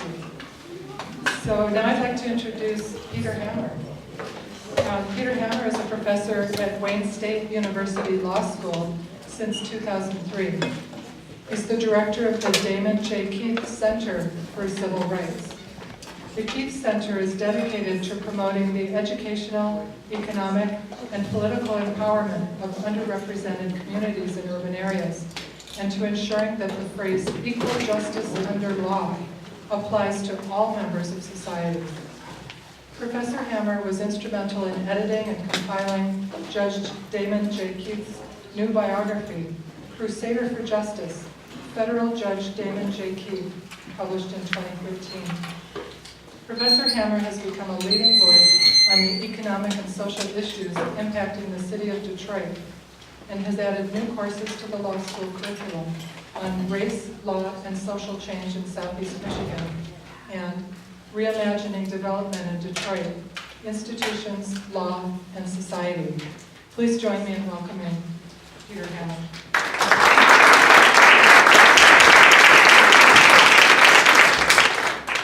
Well, good afternoon, everyone. Almost as good as Detroiters. Good afternoon, everyone. Good afternoon. Got the competition going. It's always nice to know who you're talking to. How many people here were born in Michigan? All right, it's a good number of hands. How many people were born outside of Michigan? That's even more. It's a transitory crowd, that's all right. How many people here were born in Detroit? All right, how many people's your parents were born in Detroit? All right. Anyway, getting just a sample of some of these. Thank Howard, Professor Brick, for giving that wonderful historical. I'm not a historian, so you're not going to have the same level of thoughtfulness or detail. I'm going to have a little less optimistic sort of thesis. And my thesis is really trying to better understand how cycles of oppression get reproduced. Right? And what are the different forces that, after you make some progress, pushes us back. Right? And how is that related to a pretty simple dialectic that I'll introduce, thinking about the role of belief systems and the role of institutions, and how they relate to each other. Right? So that's sort of a quick overview. How many people have actually heard of Judge Damon J. Keith? Right? Judge Keith is now 95 years young, still hearing cases on the Sixth Circuit Federal Court of Appeals. Celebrated his 50th year on the bench at a gala about 2 weeks ago. Still making impacts on democracy. So a year ago in October, wrote a dissent in a case coming out of voter suppression in Ohio, in which he reproduced the photograph and the short biography of every individual who was killed during the civil rights struggle, and used that to frame the question about what's at stake in these voter suppression cases. But I always like to lift up the judge, because we're trying to live up to his life and legacy in the work that we do at the center. Talking about race sometimes can be difficult or divisive. Right? Doesn't mean you don't do it. You just have to sort of think about constructive ways to get conversations started. I like to start some of these discussions on what I think are some of the most universal moments in humankind. Right? And that is when a child is welcomed into the world by their parents. Right? How many parents do we have here in the audience? That's a lot of parents. So think back in your own experience. And just imagine the hopes and dreams that you had when you were welcoming your child into this world, right? And then add a little bit of context, right? Think about how belief systems that govern society at that historical moment start to affect the kinds of dreams that you can have for your child in the time of the future that they can have, right? Think about the institutions, often the racialized institutions that exist in any point in history, and how that starts to constrain the opportunity that some have, right? Or facilitate opportunity for others. Right? And then this is going to be a dynamic story. We're trying to think about how things change in dreams, right? And I cannot go into high schools in Detroit and talk about the American dream. It doesn't exist. Right? We have to sort of come to that stark reality, and it doesn't exist largely because of the racialized belief systems and precedent institutions that we have in 2017, not just 1877. Right? All right. We're going to have a little bit of storytelling in honor of Laurent. Right? We're going to have some narrative here to think about this. So I have three protagonists. We have Perry Alexander, born in 1875 in Meriwether County, Georgia, son of former slaves. Right? Kind of think about the dreams that his parents had for him. We've got Damon Jerome, born in 1922 in Detroit, Michigan. And we think about the dreams that his parents had when he welcomed into the world. And think about Devin Price, born just in 2015 in Detroit, Michigan, and think about the hopes and dreams of his parents. And these are all African-American men, right? There's a little bit of gendered notion here, but I'm not apologetic about it, because I want to be lifting up the experience of African-American men throughout history, and we want to recenter this discussion in Southeast Michigan in 2017. More history, sort of recollection. We've already seen part of this discussion. Think about the Civil War amendments. You have the end of slavery in the 13th Amendment, saying that neither slavery nor involuntary servitude shall exist within the United States or any place subject to its jurisdiction. Right? And that is happening in 1865. Right? We go a few years later, 1868, you have the 14th Amendment. 14th Amendment, among other things, guaranteeing rights of citizenships to people born in the United States and guaranteeing equal protection under the law. Right? Think about what that means. Think about how courts over time are going to interpret that. And then finally, the 15th Amendment, right, 1870, providing voter rights. Right? And just sort of think a little bit further, if we had the 15th Amendment in 1870, why did we need a Voter Rights Act in 1965? And you're starting to get some of the themes of reproduction of systems of oppression that I want to be talking about. And the overall claim is that institutions like slavery just don't end. Right? You pass an amendment, you pass a law, does not end them. That they can mutate and they can transform themselves over time. And as I suggested, the way I'm framing this is hopefully a fairly simple dialectic between beliefs and institutions. Right? So when you abolish slavery as a legal institution, it did nothing to change the racialized belief structure. Right? It's not that difficult then for people, I think, to imagine how the institutional space reflecting that racialized belief structure transforms itself from slavery and institutions of Jim Crow segregation. I then want us to think about how we move from Jim Crow in the South, which is a form of social segregation, into what I'm going to term spatial racism, which really defines Southeast Michigan today. Right? I'm going to ask you to, again, take a train ride. Think how you go from slavery, right, to Jim Crow. Think how you can go to Jim Crow into systems of spatial racism. So that's the challenge. Right? We're going to introduce the notion of spatial racism through a pretty simple exercise of opportunity mapping. And everybody knows what opportunity is. Right? You got to think about why you bought homes in Ann Arbor. Right? Think about the quality of housing. Think about the quality of education, of employment, health, right? Transportation, both public and private transportation. Think about whether or not you can actually get fresh fruit and vegetables, right, at a reasonable level, at a reasonable price, in a reasonable location. And think about the living environment. One thing I like about America is that we have professions for everything. Right? So we actually have opportunity professionals. And you have to study, you have to take a state license or a state exam to get a state license to be an opportunity professional in the United States. You know what we call these professionals? Real estate agents, right? And a real estate agent really is an opportunity professional and can answer every one of these questions about opportunity at a granular level, block by block, right? Another great thing about America is everything's up for sale, right? So you can buy into opportunity if you have the money, right? But if you don't have the money, you can't buy into structures of opportunity. And in the back of your mind, I want you to start associating the notion that opportunity requires a social, economic, political infrastructure. Opportunity does not just exist in the abstract. Right? So we're going to go through an exercise of opportunity mapping here. Right? So think about a map of Southeast Michigan, and we'll let you include Washtenaw, but that's not going to be on my map. I'm going to kind of situate it where you want. But I want you to mainly think about Wayne County, Oakland County, Macomb County. Right? And think about in those areas where there is high areas of opportunity, and I want you to map those areas of high opportunity in dark, rich colors. Right? So we're associating high opportunity with dark, rich colors. Think about that Tri-County area. Think about areas where there's low opportunity. And I want you in your mind's eye to be mapping those areas of low opportunity in light, pale colors. Right? And imagine you're up in the Skylab. Imagine you're looking down at Southeast Michigan. And imagine all you can see is the presence or absence of opportunity. Right? And kind of close your eyes and think what that map looks like. Right? I'm going to shift over. This was done by the Kirwan Institute at The Ohio State University, I think is how they like to call it. This is what they produced in terms of an opportunity map. Right? It's an ugly 7-county SEMCOG map, so I apologize for that. But I want to situate ourselves. We see here really an opportunity desert. Right? If you're in outer space, you could look down and see an opportunity desert. Anybody want to guess what the geopolitical name of that opportunity desert is? And that will then help you situate the entire map and find other things. Pontiac. Right? So if you were in outer space looking down in Oakland County, you could see Pontiac as an opportunity desert. Right? That must mean that there's no opportunity in Oakland County. This is where people in Wayne County start to laugh. Right? Because we all know that there's a lot of opportunity in Oakland County. And Oakland County historically has been one of the richest counties in the United States. Right? So what you actually have is an opportunity desert surrounded by a sea of opportunity. Right? If you go a little bit lower, right, over to the right, you see another opportunity desert, and that has a geopolitical name, and that geopolitical name is Detroit. Right? So you can see Detroit from outer space. Right? And that must mean there's no opportunity in the Grosse Pointes, which are also in Wayne State. Right? And we know that's not true. And there's opportunity further close to Washtenaw County, as you're getting into Plymouth, Northville, Canton. Right?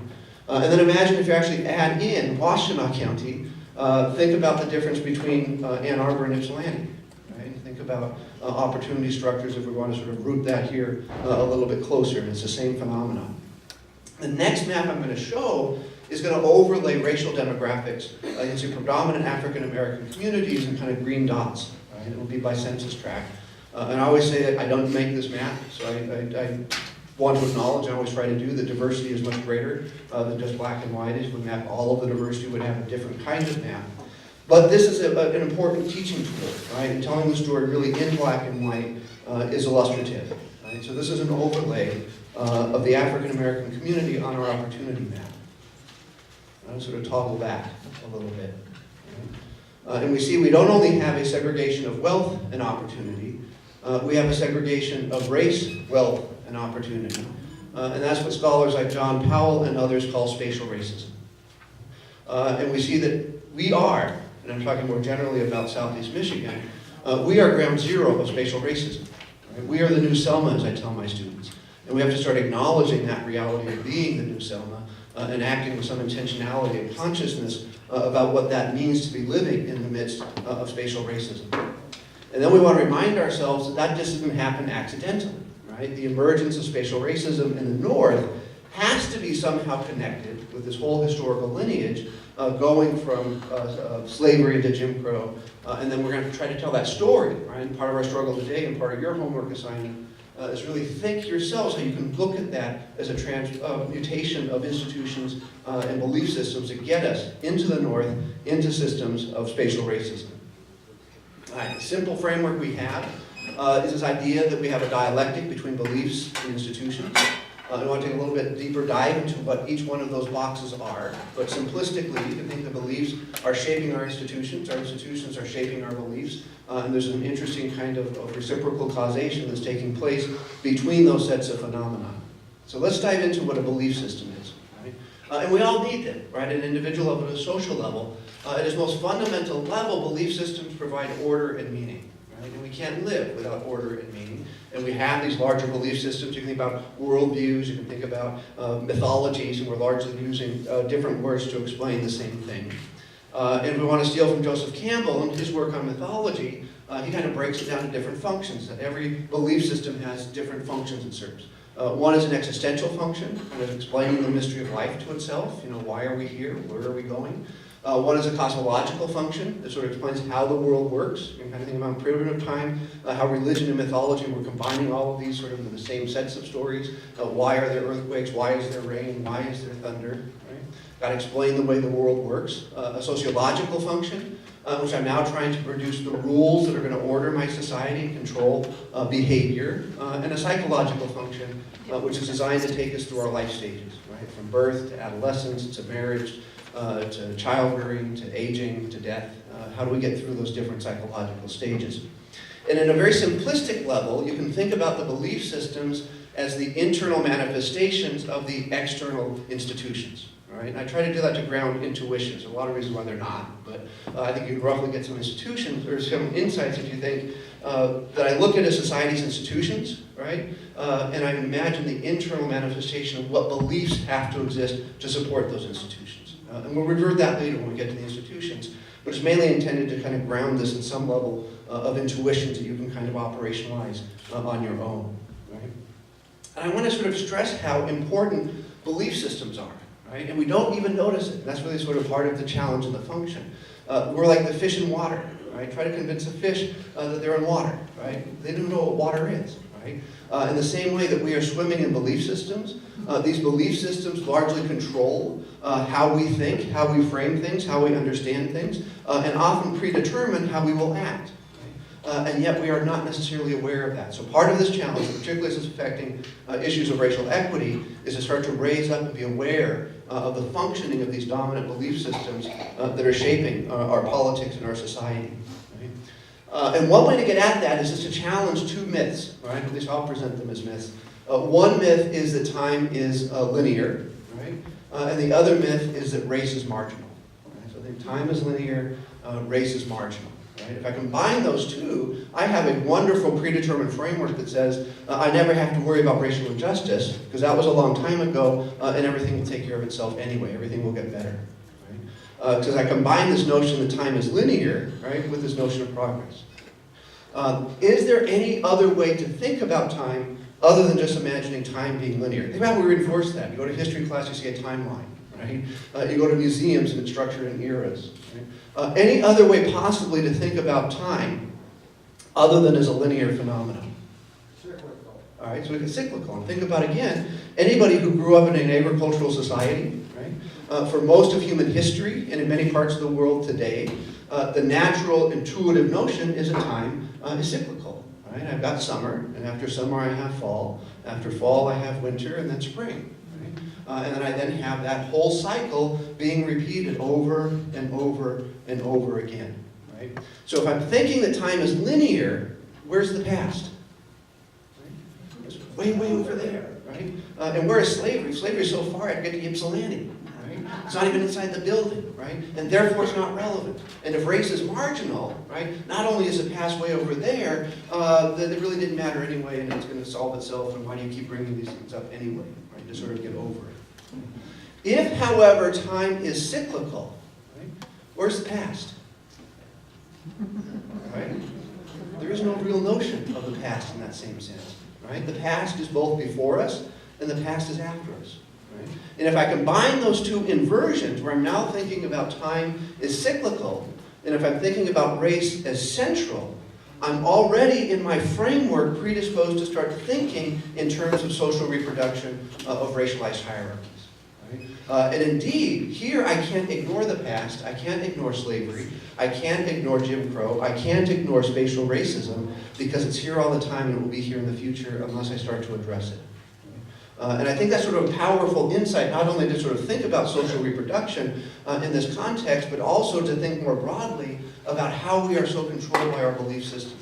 And how it's so important to be diving into those belief systems, raising up our awareness of that, and then hopefully imagining some intuitions and strategies how we might start challenging and changing some of the dominant belief systems, because unless we do that, we can't support new institutions. Right? You kind of see how these things start to be interlinked together. Right? So let's think about white supremacy, right? And how does white supremacy function as a belief system? How does white supremacy function as a worldview, right, as a mythology? And I'm going to do this quickly, but I think actually it's worth taking a lot more time, sort of thinking deeper. What is the existential? What's the answer to the meaning of life in this setting? It is one inherently based upon exclusion of other. Right? And that's a pretty poor explanation of why we're here. Right? And in some respects, you can imagine that the level of violence, right, the level of fear, right, the level of anxiety, the level of damage that's inherent in white supremacist structure is in no small part due to the fact that it has such a hollow and empty and soul-killing answer to that very fundamental question of what's the meaning of life. Right? And if you're grounding it in the notion of supremacy based upon sort of artificial notions of race, right, you start to see how dysfunctional this becomes, right? And we've seen that over history, how it becomes dysfunctional. But you can also sort of look at the individual pictures from Charlottesville, right? And that kind of hollow anger that you see really is also, in my mind, right? And this is just sort of expressing views to think about, an expression of sort of the hollow existential answer that you get when you're working within a world of white supremacy.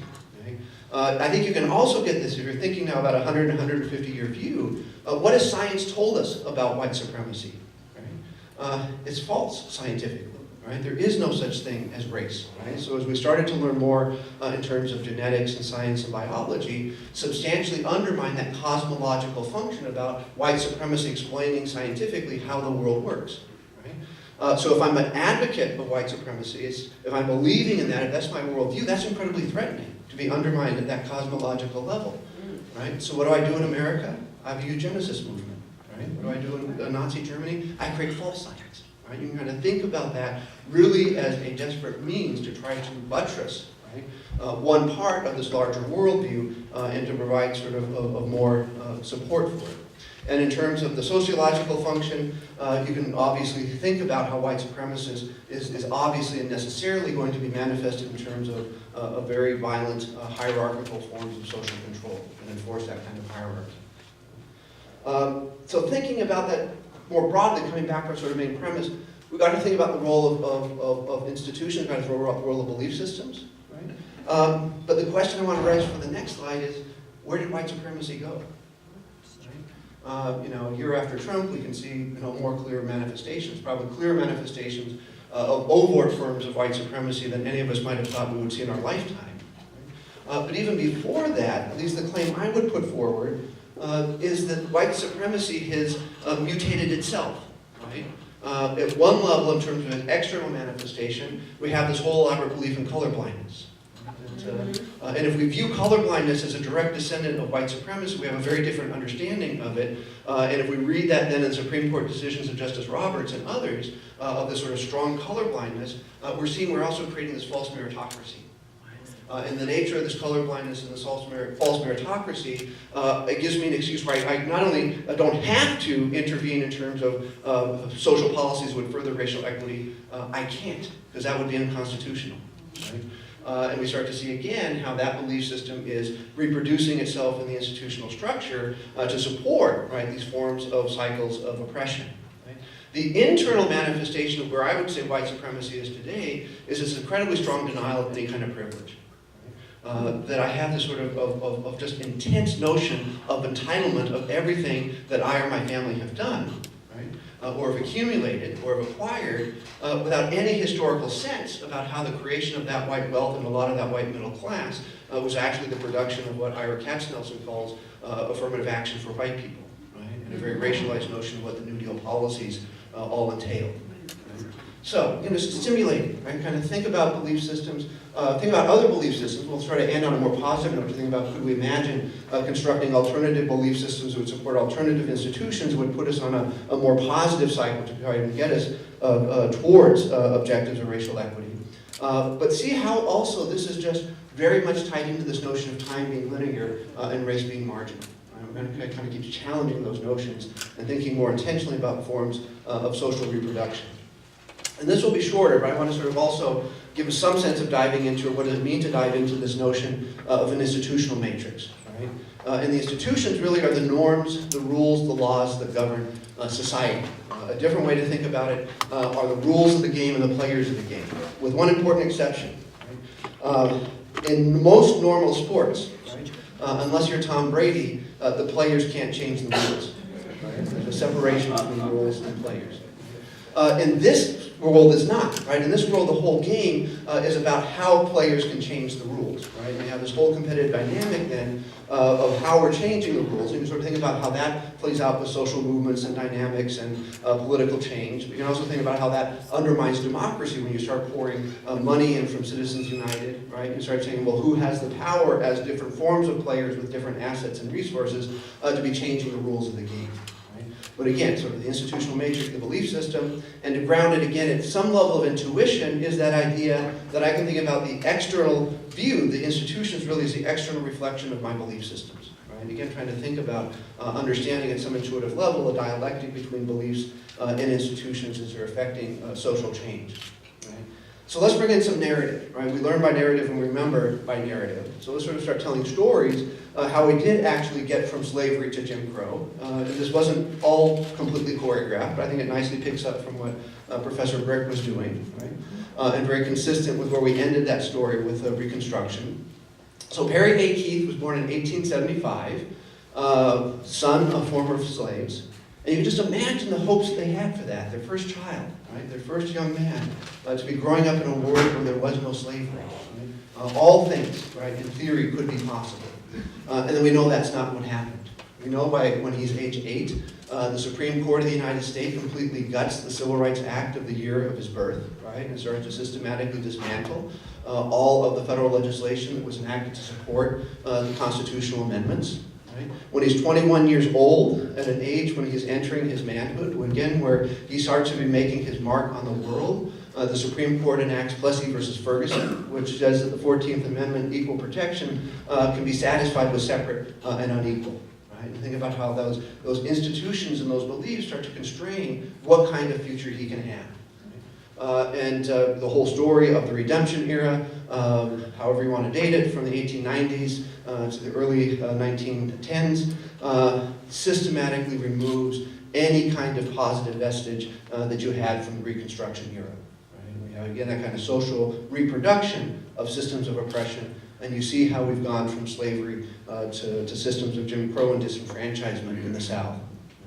So in 1915, at the age of 40, which is about 10 years older than the average great migrant, Perry votes with his feet and moves for the South to Detroit, right? Hoping for a better life for himself, hoping for a better life for his family. He actually gets one of these mythical jobs in the Ford foundries, but those are dangerous, right? Hard work, no benefits, right? We can put the worker story in here in levels as well as that's progressing forward. And then in 1922, on Independence Day, picking up on our theme of the Declaration of Independence, Perry and Ann welcome Damon Jerome Keith into this world. Their 6th child and the only one to be born in Detroit, Michigan. You know, and I play this out, and remember about Devin Price, who was born just 2 years ago in Detroit. You kind of ask yourselves, did Judge Keith have a better future, right? Born in 1922 in Detroit versus an African-American male today, right? And I think my own intuition and very hard beliefs is, you know, some 95 years later, the odds, right, the chances are actually worse for people being born in Detroit than they were when Judge Keith was born. And the opportunity that he had was opportunity created through segregated forms of power. Right? And that's how he was able to succeed, not through some even playing field, but rather through systems of black networks, historical black colleges that enabled him to provide advancement for himself. Right? We then have to go from Jim Crow to spatial racism. Right? We have to start thinking of ways in which racism in the South and racism in the North, while functioning similarly in some respects, are functioning differently in others. In the South, there's a saying, right, that you can be close, and a lot of the social relations in the South, from slavery to Jim Crow, were socially very close, right? But you cannot be equal. In the North, and I think many of you have heard this saying as well, you can be equal, because we don't like to discriminate here up north, but you can't be close. Right? And so the way that racism plays out in the North and in the West largely are systems of residential segregation. You already see the linkage then. Now we're getting the reproduction of systems of spatial racism. Right? And Jim Lowen has a great book called Sundown Towns and has a website that's associated with it. Look on the Michigan website and find all the different sundown towns that were in Michigan. Right? The story of Inkster, if anybody doesn't know it, Inkster and E-Course, Ford needed workers in his factories, both black and white workers. They could work together in segregated jobs, but they couldn't live together. Right? So Henry Ford helped create and plan the city of Inkster as a black city, and the city of E-Course as a white city for his workers to be closer to where he's at. Anybody familiar with the gross point system? Right? Many hands, some hands. This is great for the white people in the audience. You may not be white enough. Right? So the gross point system, enforced by real estate agents, was a whole survey system to make sure that you were white enough to buy property in Grosse Pointe. Right? If you were born in Eastern or Central Europe, you're not white. If you have an accent, you're not white. If you're quote-unquote swarthy, whatever that means, right, you're not white. Right? And we have these systems that are going forward, institutions implementing belief systems that are creating that form of spatial racism that we saw in the opportunity map. And one way to illustrate it, I think fairly graphically, is focusing on the year 1966. Right? Think about what's happening in 1966. First off, we have the Voting Rights Act in 1965, and then within the same week we have the unrest in Watts. Right? And that creates this amazing puzzle for LBJ. How the hell can these two things happen? Or as he might frame it as, how ungrateful can you be after we have one of the major victories of the civil rights movement to having this social unrest in Watts, right? The difference is, if you actually classify intentional discrimination and structural racism as two different phenomena, very little within the movement for civil rights, right, which is focusing largely on intentional forms of discrimination, did anything to create opportunity, the infrastructures of opportunity for people living in cities like Los Angeles, Newark, right, Detroit.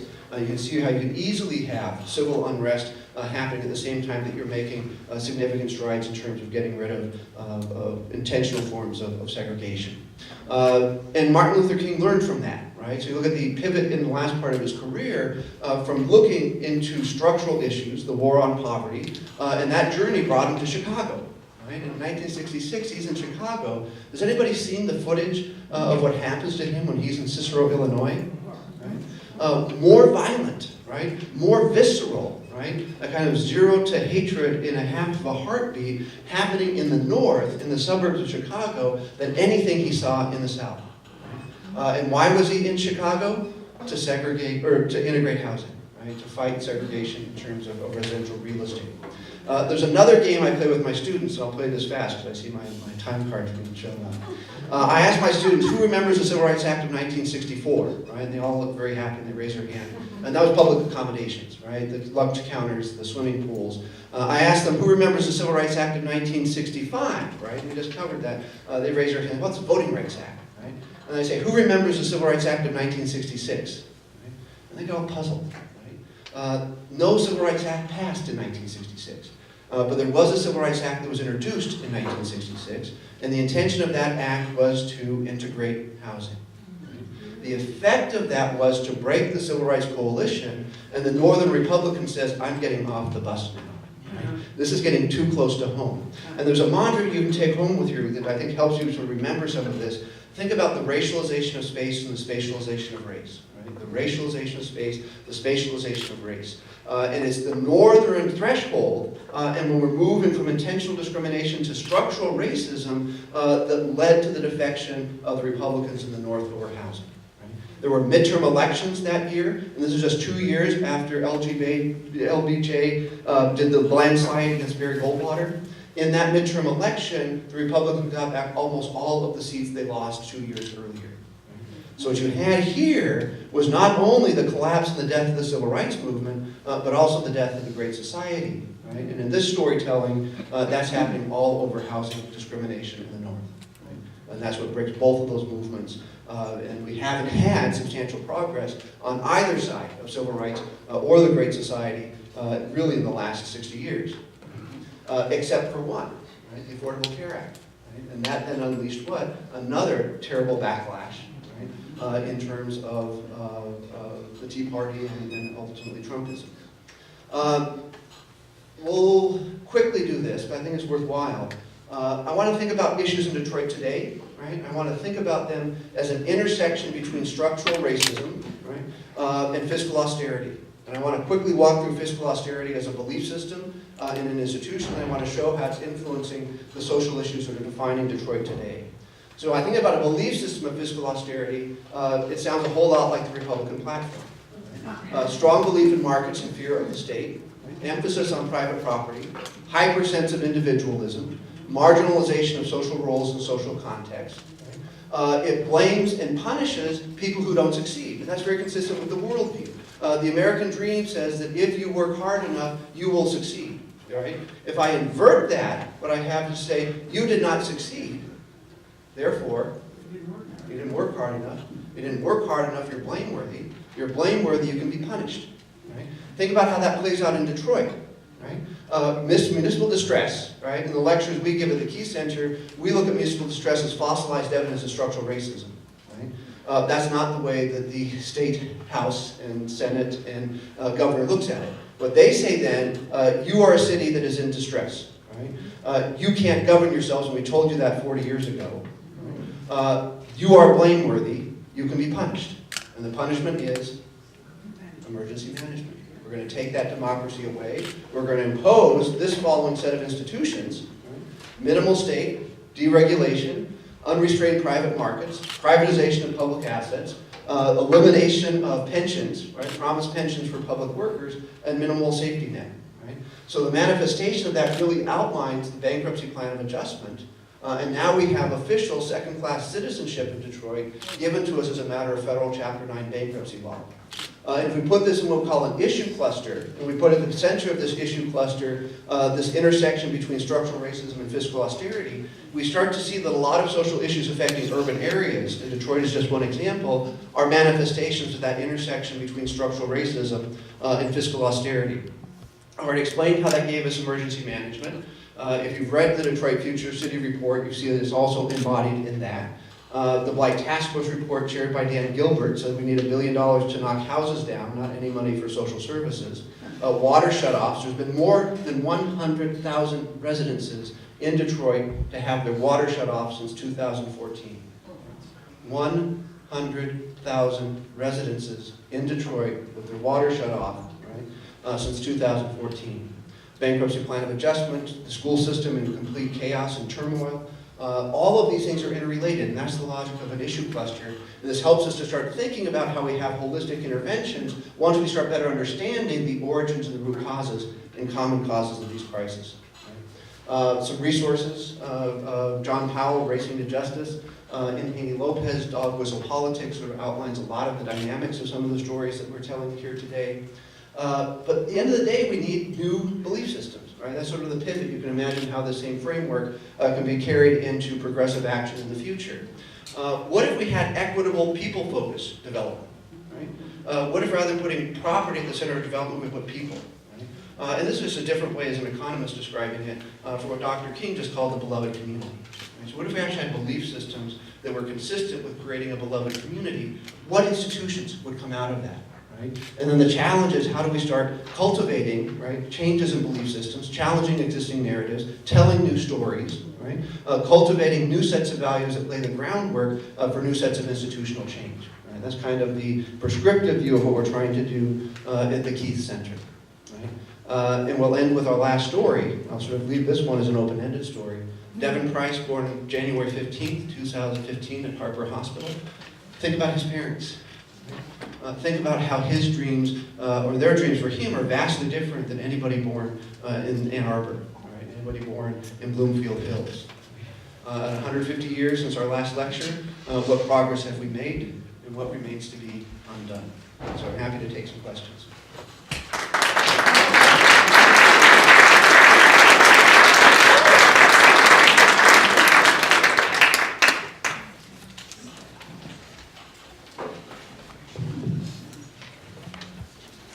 Thanks.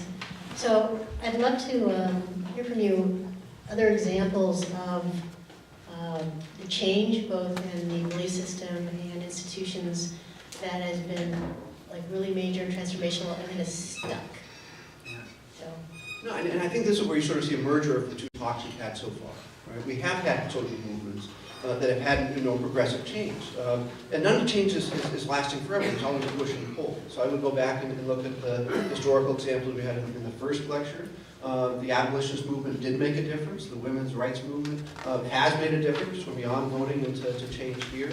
And the civil rights movement, despite the fact that I think we need to be conscious about how it helped intentional discrimination and did not address structural racism, did do substantial damage to intentional forms of discrimination. So there are positive things. It is more, I think, the sort of dominant narrative of these fiscal austerity, right? And we can date that to Ronald Reagan, that is one of our biggest challenges, right? And if you read Dog Whistle Politics, we see it's even deeper. So not only did I get the anti-government sort of notion out of the sort of Reaganites onward in the United States, I also now have racialized government. Right? You can imagine a quick matrix, sort of a 4x4. You can think pro-government, pro-civil rights. Right? New Deal was very pro-government, right, but very anti-civil rights because Franklin Roosevelt had to get the Southern Democratic votes. The Southern Democrats were not going to vote for any large social policy that would be benefiting African Americans, so they had to racialize and strip out any benefits of African Americans, but still very pro-government, very bad on civil rights. Right? You can think about the Great Societies trying to reverse that, right? Being very pro-government, but trying to make those civil rights or those policies inclusive to all members of the community. Right? And we saw where that ended. Right? We had 50 years where we don't have Great Society. What we now have is a situation where we're both anti-government and anti-civil rights. Right? And we're now sort of racialized support of government is really support of the other, to the benefit of the other, unless you're forming a coalition that's going to be fighting racism. Right? That's a big lift. It's even a heavier lift than anything we've done before. Right? So we have an incredibly difficult challenge. But we also know we have to be fighting that together, and that we have to conjoin the focus of anti-racism, right, with this notion of defining appropriate productive roles of what government can be doing for us. Other questions? Well, I have a question, and what I don't understand is the demise of liberal economists like Kenneth Boulding, who saw as the bottom line social welfare as opposed to dollar bills. And I wonder what happened to that, and where were we all that time? Good and bad news, right? Your description describes American economics. Right? There has been almost no creative thinking in American economics from the Reagan era forward, and there's been no pushback. Right? And Jeffrey Sachs, an economist, was meeting with him a few years back, and he just kept saying that every president since Reagan has been a Reaganite, including the Democrats, right? With the one exception of Obama, who was actually trying to put forward a positive role for government. Right? That's not true internationally. So you can tell a parallel story about what were the changes happening with the Reagan-Thatcher era domestically, and the same thing is happening where they're trying to project that as a matter of what they call either neoliberalism or the Washington Consensus, as a matter of international policy with the World Bank and the IMF. Right? What happened internationally is you had pushback. Right? You had sometimes riots in streets when you had this fiscal austerity agenda being forced down the throats of third world governments. Right? And so you've had resistance internationally, and indeed you've had actually interesting economics internationally. Right? So if you look at one candidate I would put forward would be the capacities theory of change. Right? So Amartya Sen, development is freedom, and Martha Nussbaum was picked up on the same sort of notions and built it. What we really have to do, or at least one thing we could do, is start to pull in those theories and imagine what does it look like domestically. Right? So what would a human capacities theory of development look like for Detroit? Right? What kind of programs would we have? What kind of investments would we make? We'd be investing in people, right? Not property, and it would be very consistent with that outline of what I call this equitable people-focused development. So while we have been surprisingly complacent, right, in the last sort of 40 years of our history as this has happened, both as academic economists as well as citizens, that is not descriptive of what's happened in the rest of the world. And we should be learning a little bit from the experience of the rest of the world and taking those lessons and trying to apply them domestically would be my recommendation. Other questions? I can just share the mic. Thank you. One of the things that has concerned me, I've been a civil rights worker for many, many years. I am concerned with the amount of corruption. Yes, whites are corrupt, but nobody assumes that that means all whites are corrupt. But when you have a person, the principal of my old elementary school in Detroit was arrested and indicted for corruption of selling deals for paper, for toilet paper, for whatever, and made several $100,000 profit. And there were several others, maybe 11 or 12 principals that were doing things like it. And the mayor of Washington, D.C., black mayor, involved in drugs and whatever. It redounds worse for the general black person that some blacks do this. Why do we have so many recently elevated black leaders who are becoming like third world dictators? So I'm going to gently push back, because I think what we see here is a dominant worldview in action, right? First, I want to say I'm for good government, right? And we teach at the Key Center the three things you look at any institution: transparency, accountability, legitimacy, right? And we should be requiring that of all of our public institutions. But bad governance is not a problem just of Detroit, right? Or just of cities that have of people of color in leadership. Think about Chicago, right? Or think about Illinois, right? And how many former governors are in the State House, not the ones that they grew before, but the other form of state accommodations. And yet we don't view that as a racial problem, right? We view that as a government problem. And where I would gently push back, right, is to say what Kwame Kilpatrick got was his just desserts to go to prison. But whether going to prison for 26 years, which is, if you just do a bell curve, right, where is normal corruption and where is normal punishment, is substantially more, right? So, and I was actually the lead witness for the city council in his removal hearing, right? So I'm not sitting up here saying that we're going to protect, bad governance, but I believe this notion of bad governance in African American run cities is part of a larger racialized narrative that we've got to be aware of and we've got to be pushing back. And we want to start thinking about how we look at that lens and we have ready-made explanations. And that's the danger of these worldviews. They have all sorts of psychological defense mechanisms, right? And they're incredibly hard to change, right? And I want to say also the sort of teachings of that we're all part of that worldview, right? We're all living in that, and so we're not immune, right? As well as we start looking at areas of implicit bias and other things, all of us are harboring these things. Right? And that means, though, we have to be incredibly diligent in our own thinking and our own cleansing processes about how we are counteracting that. Right? So I sort of use as a teaching moment, respectfully, to say that I actually think that's part of descriptive of some of the larger issues we have to be fighting. At the same time that we can all be agreeing that we're for transparency, accountability, and legitimacy in government. Other questions?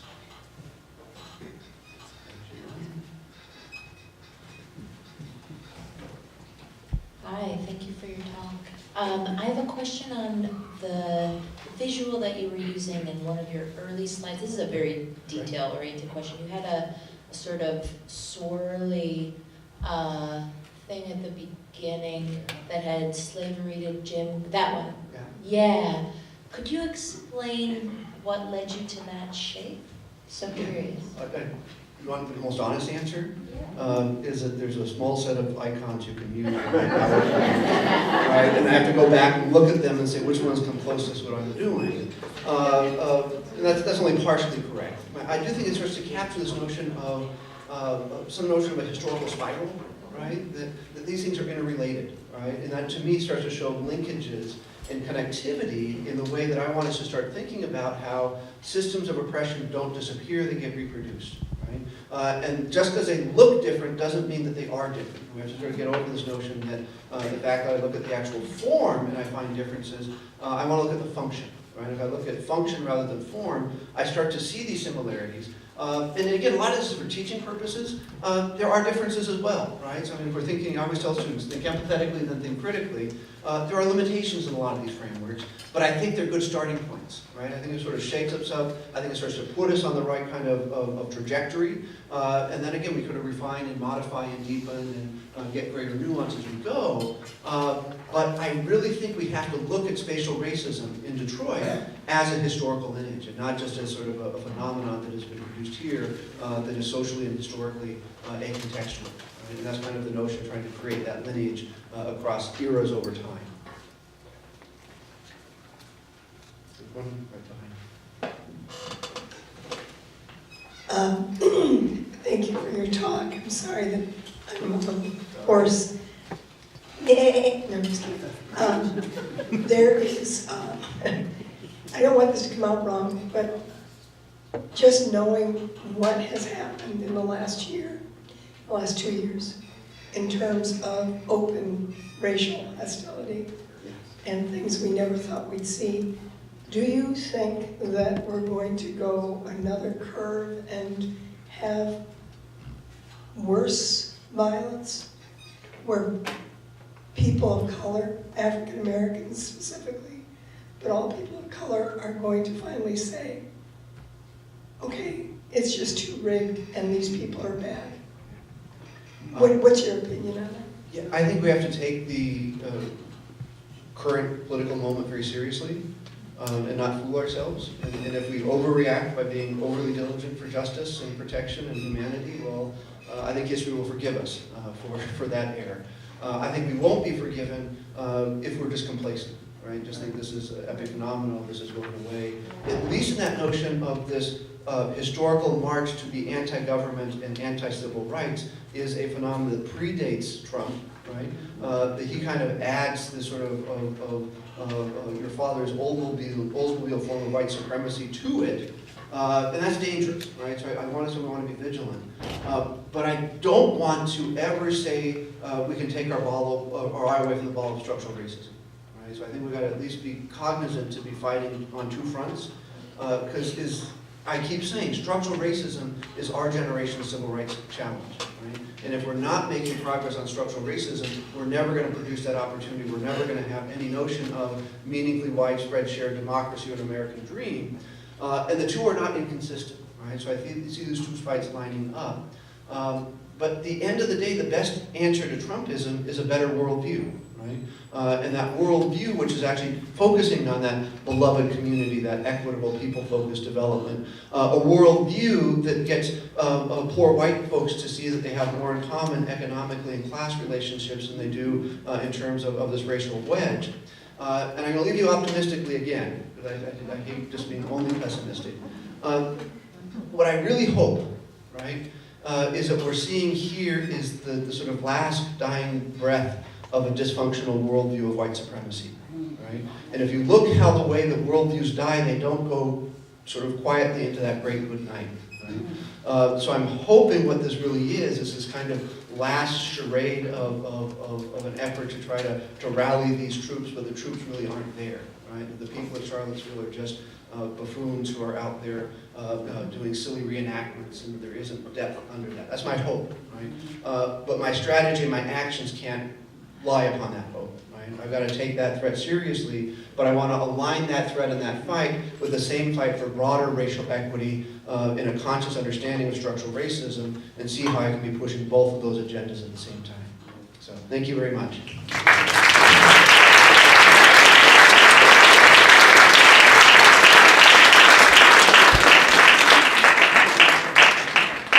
We have another wonderful 10-minute break, after which we will come back here. And while you're out there, please remember that there are a number of booths for our organization. And I know people are still filing in. My name is Kira Berman. I'm a member of Washtenaw Faces Race, and I work with Amy Harris, who did the other introductions, but I'd introduce myself. I had the honor of introducing Vince Hutchins. He's a professor of political science at the University of Michigan and a research professor at the Institute for Social Research. He received his Ph.D. in 1997 from the University of California, Los Angeles. And Professor Hutchins teaches courses in African American politics, public opinion, and voting behavior, and legislative behavior in the U.S. His research interests focus on the circumstances under which citizens are attentive to political matters and engage in issue voting. He published a book on this topic entitled Public Opinion and Democratic Accountability in 2003. His research also examines the ways in which political appeals carried through the mass media can influence attitudes about salient social groups such as racial,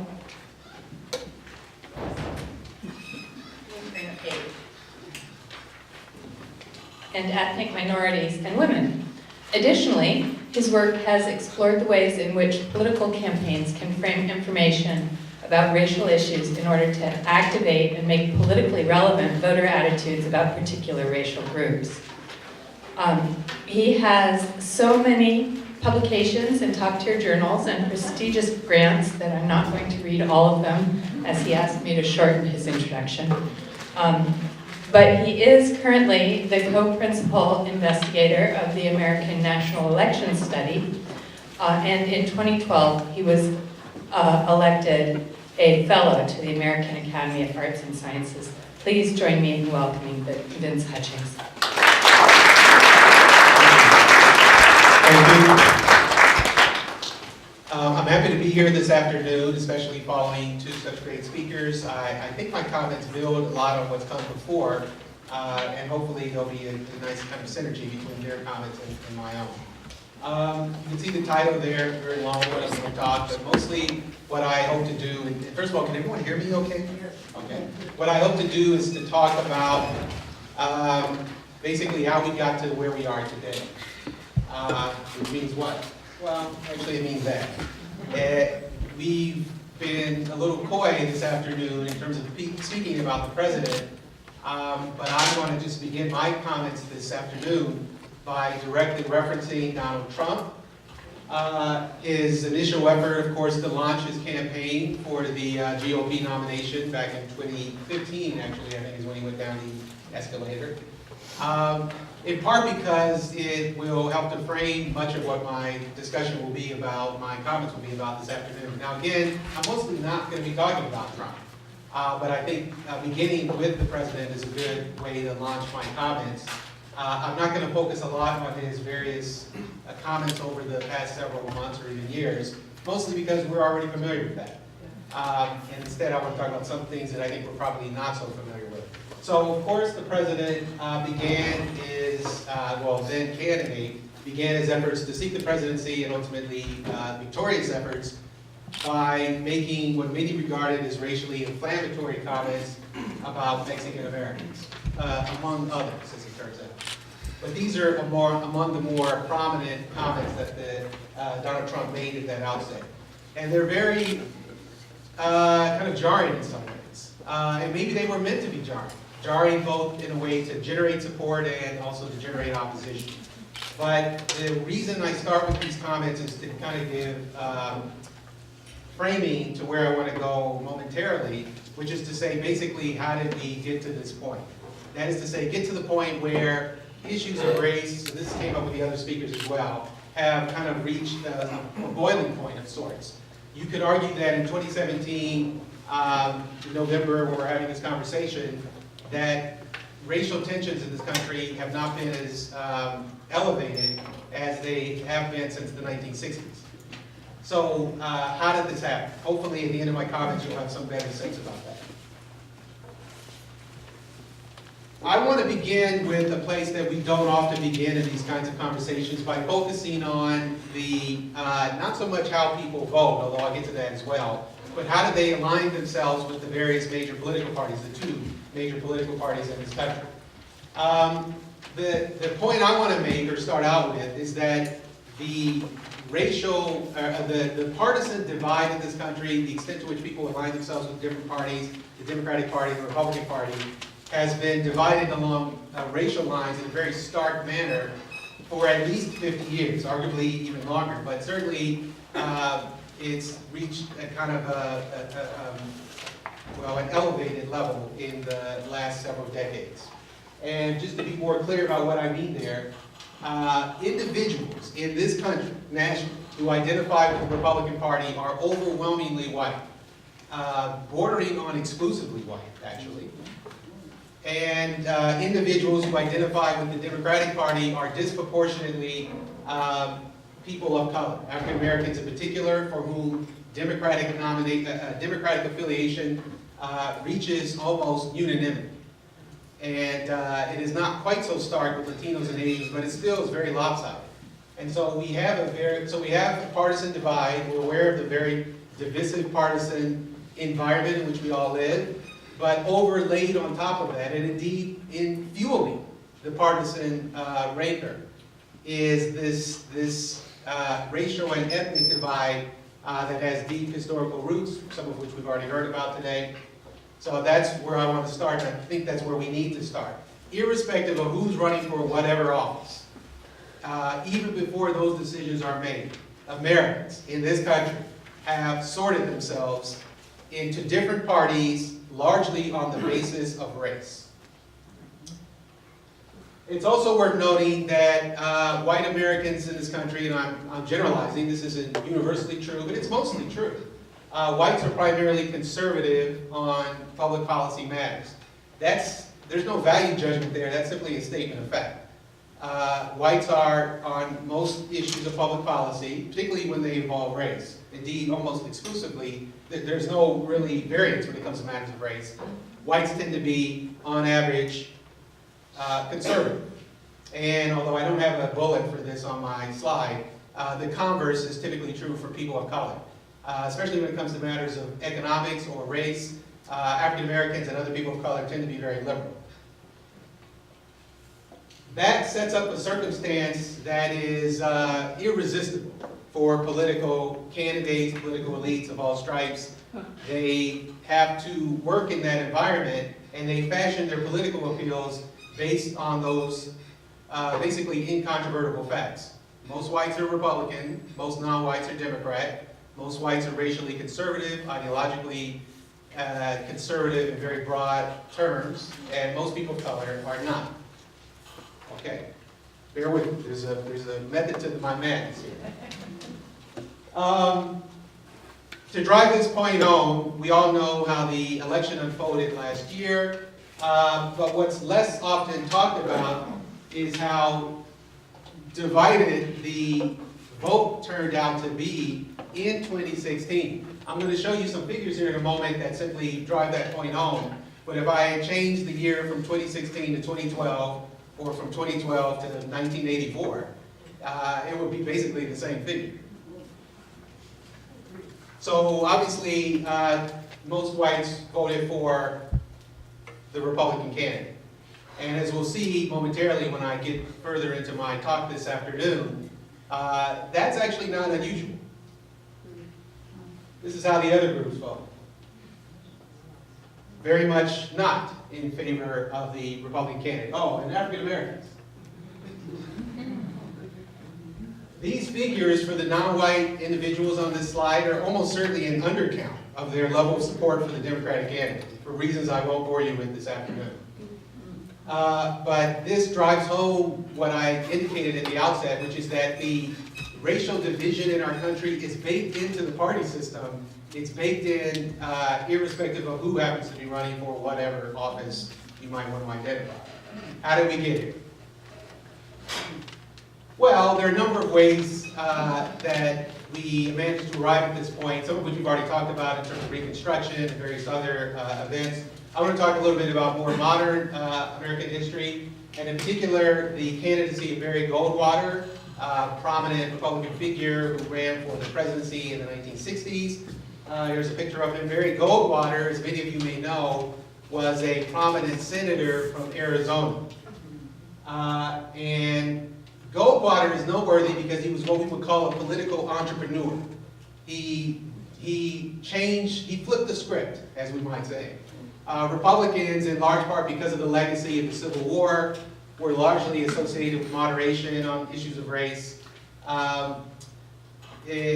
Goldwater decided that that was no longer the interest of the Republican Party, mostly because they were the white South, which were, of course, for the most part, the only people in the South who were able to vote.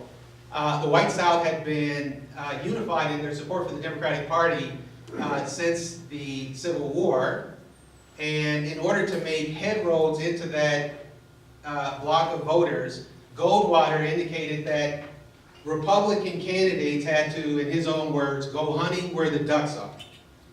Meaning that if you want to get votes in the South, if you want to break the stranglehold that the Democratic Party had on the South, you had to go after those white Southern voters. And in order to go after those white Southern voters, you had to appeal to them on issues that hit close to home.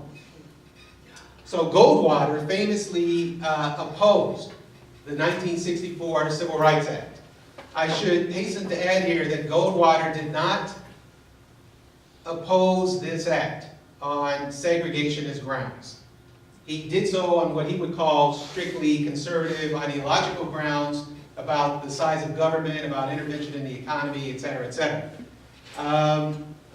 You may recall that Goldwater lost.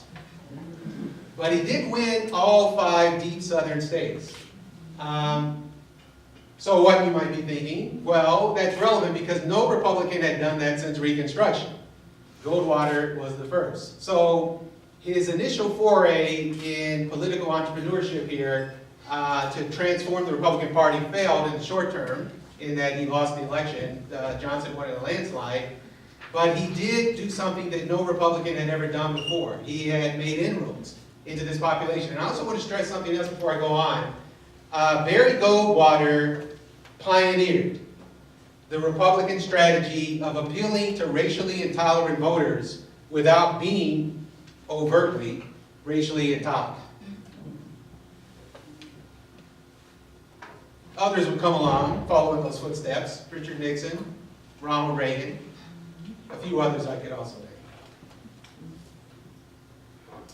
So to drive home this point that I just made, I want to talk about the election that preceded the 1964 presidential contest, the 1960 contest, and also elections that followed it, to give you a sense about how the world changed as a consequence of the actions of Goldwater and others in that era.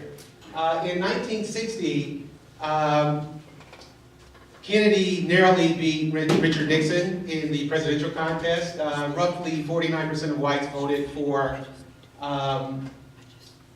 what it should say, for the Democratic presidential candidate, John Kennedy. In that election, and about 68% of non-whites, the Gallup data on which this is based did not separate African Americans from other non-white voters, but given the time and the demographics of the country at that time, the non-white category is almost exclusively African American, so you can read it as being black.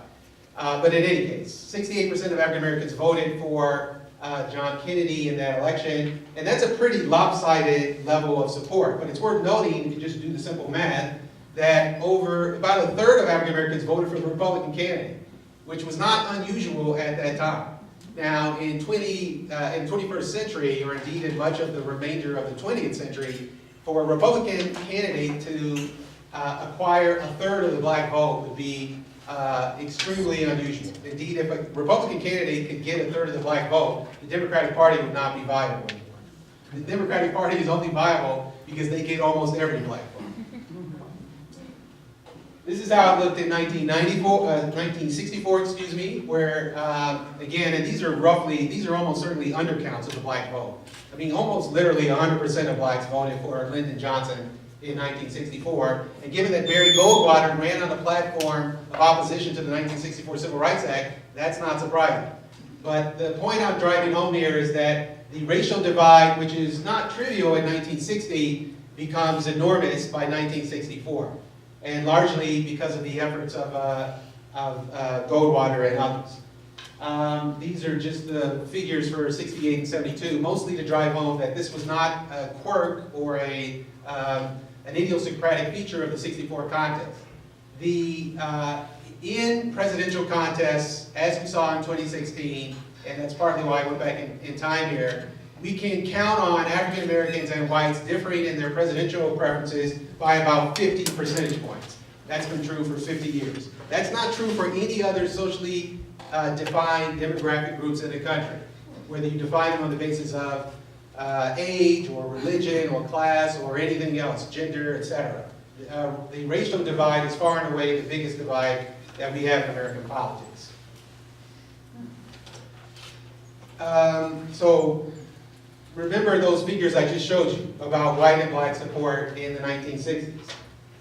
Because if you want to get a sense about white support for the Democratic Party moving forward, there's one thing I'm going to draw your attention to, which is that that number never gets over 50%.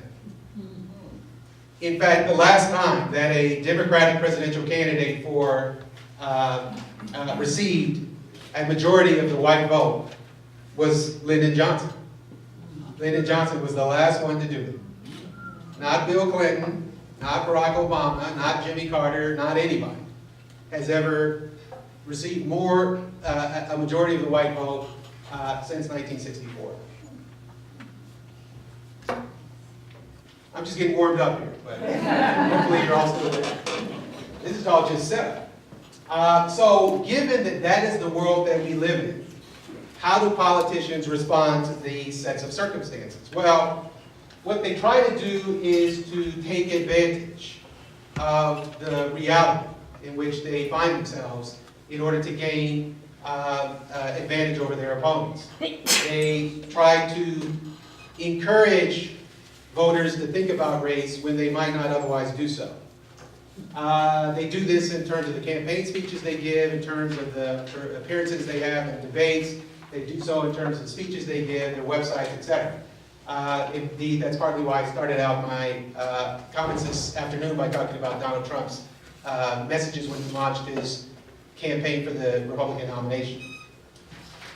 This process that I'm referring to here is known as racial priming, wherein political elites, broadly defined candidates, campaigns, etc., seek to encourage voters to bring their racial biases into play when they make their political judgments. This can happen in one of two ways.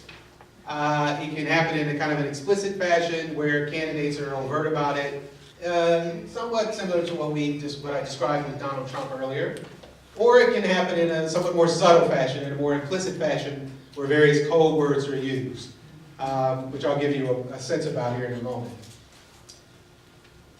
There are reasons why they might employ an explicit versus an implicit strategy, and I can talk about that in Q&A if you're at all interested.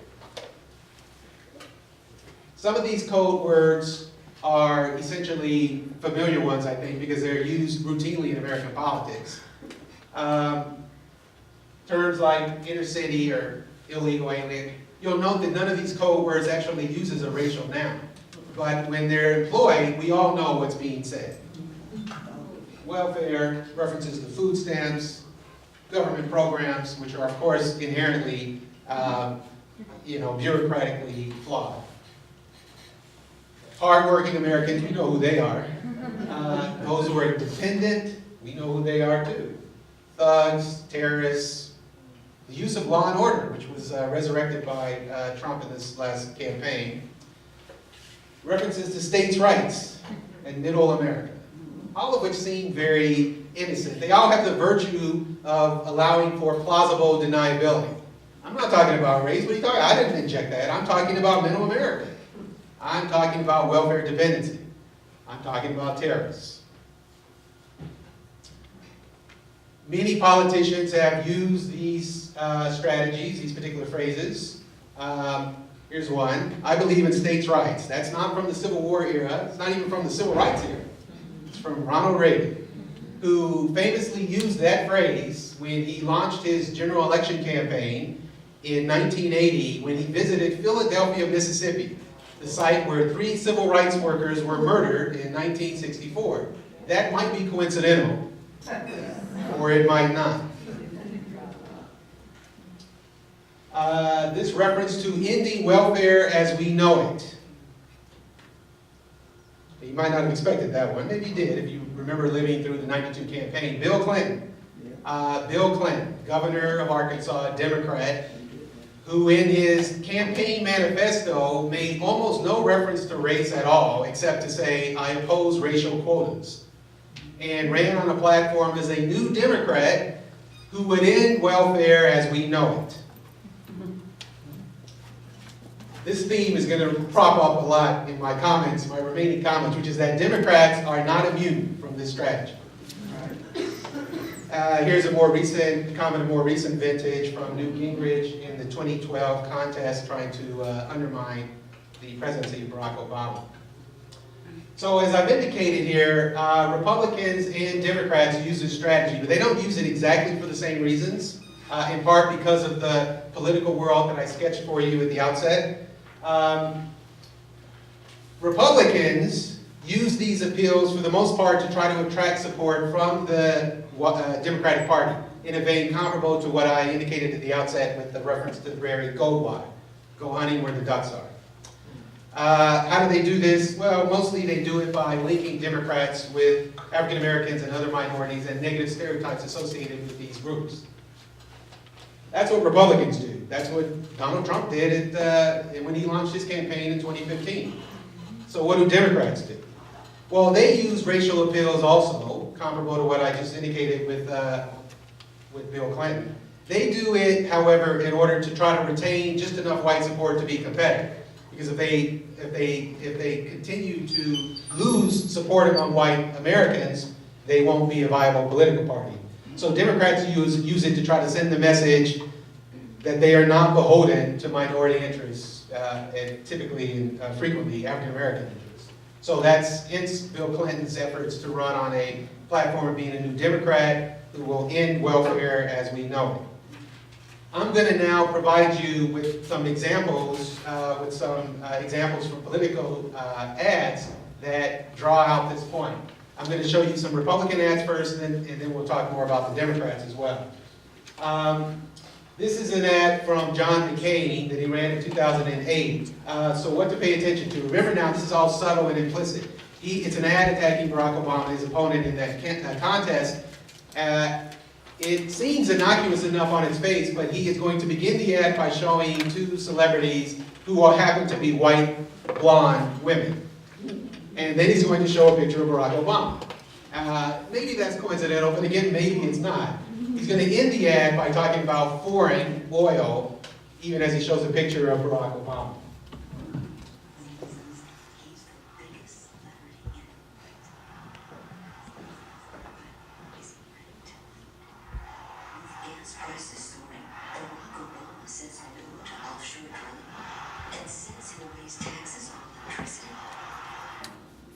Higher taxes or foreign oil. That's the real Obama. I'm John McCain and I approve this message. Seems so benign, but it's not so benign, is it really? I like the way the word foreign shows up at the end too, right next to Barack Obama's face. Here's an ad that I'm going to show you here from 2012. Sponsored by Mitt Romney about the Affordable Care Act. There's not a lot of subtlety in this ad. In particular, I want you to pay attention to the phrase, massive new government programs that's not for you.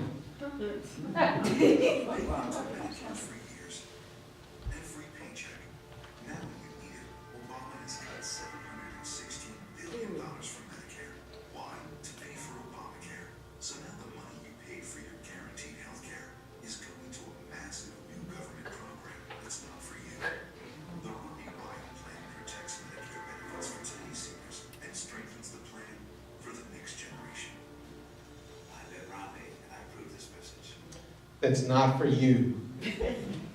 There were no non-white people in that ad, so there wasn't a lot of subtlety there. But there were no racial nouns used either. So this is the modern way in which race is injected into American political campaigns. But as I said, Republicans are not uniquely guilty in this regard. Hillary Clinton, then Senator Clinton, had a nice comment in her contest in the Democratic primary against Barack Obama, where she highlighted how she had greater support among hard-working Americans, hard-working white Americans, of course, implication being that, I guess, Americans who aren't so hard-working, I guess they're not white. That's not a Republican saying that, that's a Democrat. And Barack Obama, he isn't immune from this either. Obama, after he had pretty much wrapped up the Democratic nomination in 2008, gave a famous speech on Father's Day at a black church, so he could have the appropriate backdrop, where he assailed absent black fathers.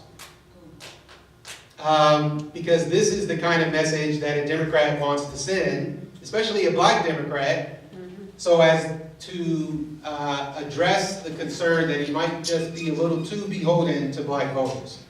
This is Obama's effort to demonstrate that he isn't. There's more.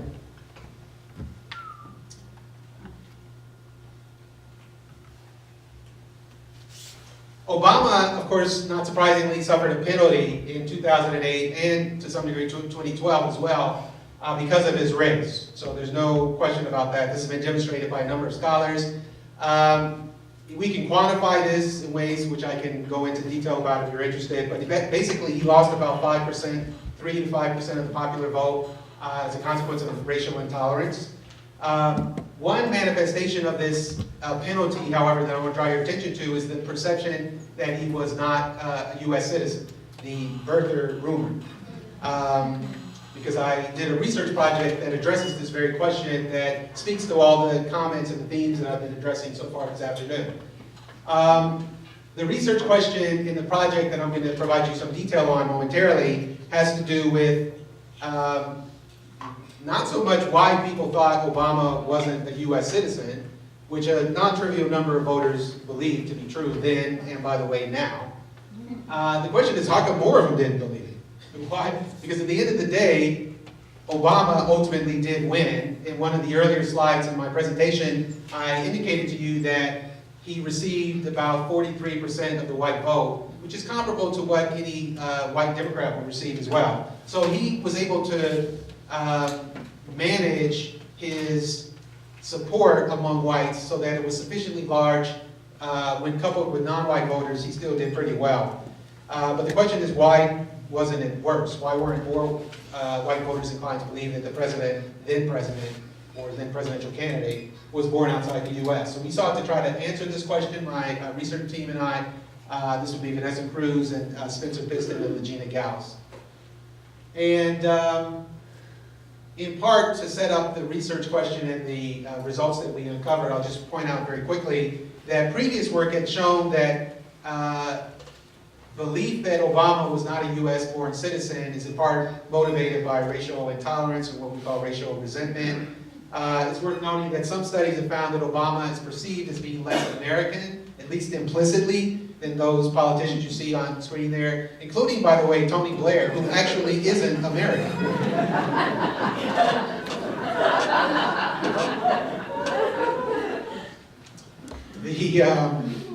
The link between racial considerations and rumors, I argue, my team and I argue, set up some perverse incentives, which is to say, if race is helping to fuel these rumors, then a candidate in his campaign might use those same racial considerations to try to diminish those same rumors. We argue that that's exactly what Barack Obama did in 2008, and I'm going to show you how we arrive at that conclusion.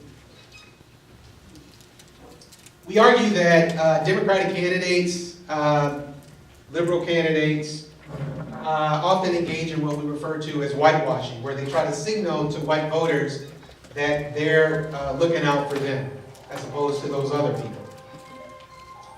Now, in the world that we live, the political environment in which we exist, for reasons I've already kind of underscored, the expectation is that blacks, other minorities, Democrats, liberals, are not going to be prioritizing the interests of whites. So it is in the interest of these candidates to try to combat that stereotype in order to be victorious, especially when they're running in majority white jurisdictions. We argue that Barack Obama was such a candidate. We argue that he engaged in this whitewashing effort in order to combat the view that he was foreign. He does, after all, have a father who was not an American citizen. He has a name which is Arabic and African. And we argue that he saw those as liabilities and sought to try to address it in order to make his candidacy for the presidency more viable. So what did he do? Well, one thing he did is he reminded voters that his mother is white. The other thing that he did is he reminded voters that his white family's roots are in the heartland, in Kansas. I'm not making this up. I'm going to show you an ad where he actually does these things. He also avoided racial issues like the plague, only talked about them when forced to because of political circumstances, the Jeremiah Wright circumstances. Didn't have a lot of diversity on his campaign. Gave interviews praising Ronald Reagan as a president. Talked about how affirmative action was something that he had questions about and certainly didn't think his daughters should be beneficiaries of. And I could go on and on and on. whitewashing is a strategy employed to appeal in part to Republicans for reasons that should be obvious by now, because Republicans are more racially conservative. And the rumor in particular that Obama was not born in the US is not something that most Democrats bought into. So that particular rumor is especially embraced by Republicans. So we expect the results, as I'll indicate moving forward, to be especially focused on white Republicans. All right, so bear with me. Whitewashing, that's the claim we're making. It's a provocative claim, I realize, but we do have some evidence to back it up.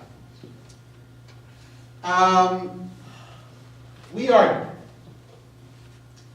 that the president wanted you to see the kind of images I'm showing here on screen. That his campaign sought to overemphasize white support. Again, he's a Democrat. And I've already indicated to you at the outset that Democrats are disproportionately non-white. And Obama got like 98% of the black vote. And that's probably an undercount. He highlighted his white family and the white supporters of his campaign, and he did so, we argue, in order to diminish support for the rumor that he was not an American citizen. And we expect Republicans to be especially receptive to this appeal.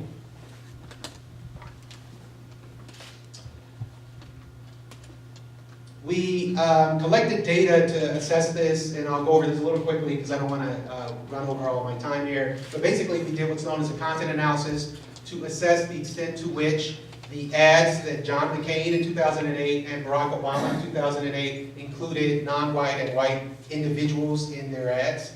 We looked at just a random sample of 20 ads for each candidate. And then we looked at the initial advertisement that Barack Obama used to launch his general election campaign in 2008. He called the ad, "The Country I Love," in part, of course, because people thought he was a Muslim and born outside the US, the presumption was for many Americans that he didn't love the United States. So this "Country I Love" ad, on its face, is an innocuous biographical ad, but actually there's something quite different working underneath all of that. All right, so the first bit of results I'm going to show you here in an effort to try to manage my time is drawn from looking at the extent to which white individuals are featured in ads run on television by McCain versus Obama. These are just randomly selected ads. This is what we found. So just to give some context to these figures, roughly 65% of the American electorate is white. McCain's pretty close to being on target there. Obama is not. 92% of the people in his ad, not excluding the candidates themselves, 92% of the individuals in his ad tend to be white. And in case that wasn't sharp enough for you, let me just make it even clearer. Obama made no effort to have any black people in his ad. McCain actually was pretty close to being on parity there. African Americans are roughly 12 to 13% of the electorate. All right, so I'm guessing that still hasn't persuaded some of you in this room, but I got a little bit more.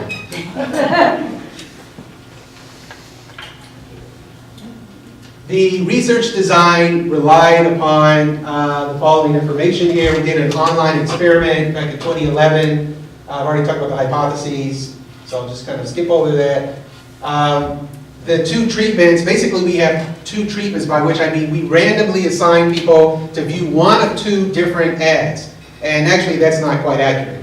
It's the same ad with the same narration by the candidate, Barack Obama. The only thing that we did differently is that we took the original ad, that I will show you momentarily, and we doctored it so that we removed all images of Obama's white mother, his white grandparents, and all the white supporters that he is shown interacting with.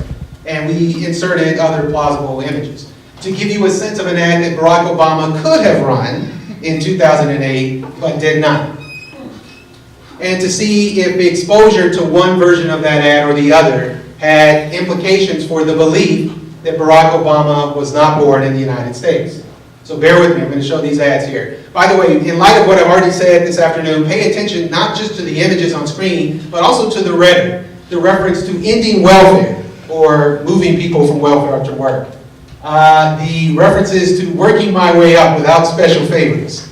The other kinds of language that are used by the candidate in order to send a message.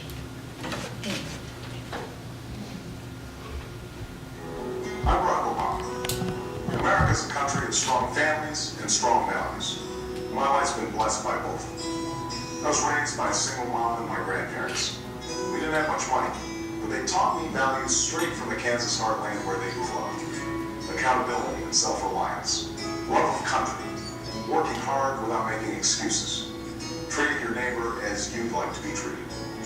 It's what guided me as I worked my way up, taking jobs and loans to make it through college. It's what led me to pass up Wall Street jobs and go to Chicago instead, helping neighborhoods devastated when steel plants closed.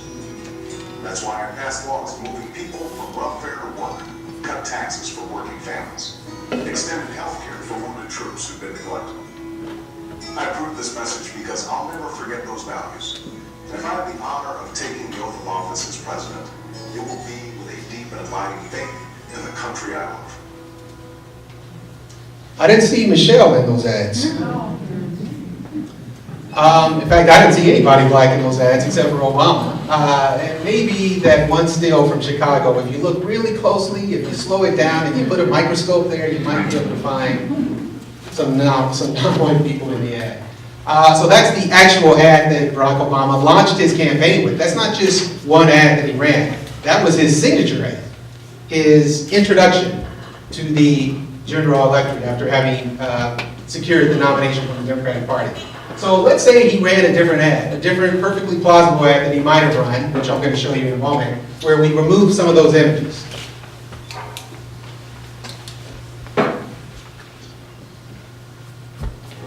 I'm Barack Obama. America's a country of strong families and strong values. My life's been blessed by both. I was raised by a single mom and my grandparents. We didn't have much money, but they taught me values straight from the Kansas heartland where they grew up. Accountability and self-reliance, love of country, working hard without making excuses, treating your neighbor as you'd like to be treated. It's what guided me as I worked my way up, taking jobs and loans to make it through college. It's what led me to pass up Wall Street jobs and go to Chicago instead, helping neighborhoods devastated when steel plants closed. That's why I passed laws moving people from welfare to work, cut taxes for working families, extended health care for wounded troops who've been neglected. I approved this message because I'll never forget those values. And if I have the honor of taking the oath of office as president, it will be with a deep and abiding faith in the country I love. All right, so hopefully the implication you've got is that's a perfectly plausible ad he could have run. It would have been innocuous and non-controversial. But he didn't run that ad. But what if people had seen that ad as opposed to the one that I showed you, the one that he actually ran? What implications might that have, for example, for the perception that he was not born in the United States? Well, we're in a position to answer that because of our experimental design. Again, we're randomly assigning people to viewing one of these ads or the other, and then we, having assigned them to the different treatments, we're interested in the propensity to indicate that Obama wasn't an American-born citizen. With the original ad, we see that there is a a partisan divide here that plays out more or less the way you might expect. Republicans are more likely to think that Obama was born outside the U.S. By a healthy margin relative to Democrats, over twice as much. And that's not a non-trivial figure. But what if he had run the other ad? What would those numbers look like if he had done that? They look a little different. And the point that I and my team are making here is that this decision was not surreptitiously made. So the point is that when campaigns and candidates craft their messages to the electorate, they are mindful of every detail because the stakes are high, and as high as they get, the presidency itself. What we're suggesting here is that the Obama ad that I just showed you didn't look the way it looked just by accident. It looked that way because they were trying to accomplish something. Now, I can't get into the mind of the campaign of Barack Obama, or the candidate himself. We have no evidence about intentionality beyond what seems obvious. We do have evidence about how people responded in light of these different messages. So my earlier comments about how these small little tweaks to an image have implications, hopefully these results indicate that that's just not, I'm not just blowing smoke when I say that. So to conclude, in order to get to Q&A here, let me just end with a quote from a different American, this American. It was given back in 1968, roughly a week before he was assassinated, Dr. King, where he commented on the pervasiveness of race in the American body politic, as he put it. The comments of Dr. King here reflect more or less what I've tried to convey this afternoon as well. It is baked into the American party system. And it is baked into the party system such that candidates on both sides of the political aisle try to exploit these racial biases. We have to come to terms with that if we hope to do anything about it. Now, just to end on this last slide here, in terms of what I think are lessons learned in light of this event that we're having. Again, candidates from both both political parties have incentives to engage in racial appeals. Republicans, of course, try to link Democrats to race. Democrats, on the other hand, try to avoid being linked with racial minorities at all costs. That's not just true for Obama, it's true for Clinton, it's true for, well, both Clintons, and basically it's true for any candidate with a big D by their name, and any candidate with a big R by their name, in the other direction. Why should you care? Well, you should care because this isn't just about how they conduct their campaigns, but it's also about how they govern. Because the same incentives that motivate how they present themselves to the American people also have implications for how they govern, because that has implications for their next election cycle. So the last message I want to leave you with are the following. If we are serious, as we like to tell ourselves that we are, about discouraging the use of racial appeals, if we are serious about this, then we have to criticize politicians when they do it. But not just politicians who belong to the other party. Politicians even when they belong to our party. It's easy to criticize people who you are already predisposed to oppose. It is not so easy to criticize people who you are predisposed to support. But if we really want the democracy we say we do, it's required that we do it. And I'll end on that note.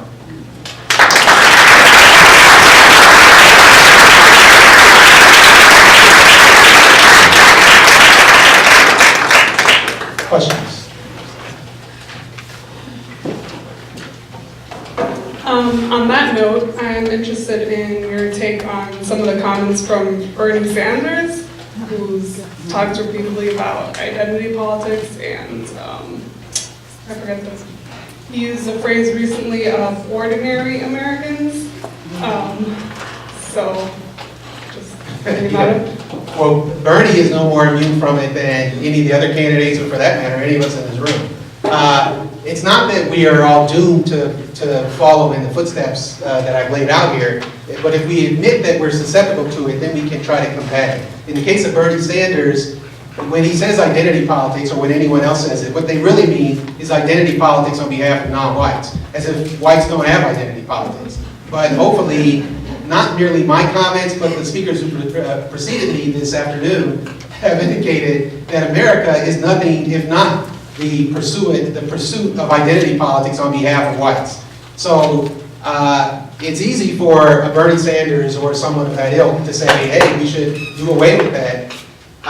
But what they're really saying is that the very category by which people of color try to organize in order to address the ills that they confront is something that they should avoid, whereas the people who are in the process of disadvantaging them in the first place, they have freedom and they have the entitlement to do as they've been doing for the last 200 years. I would object to that strategy.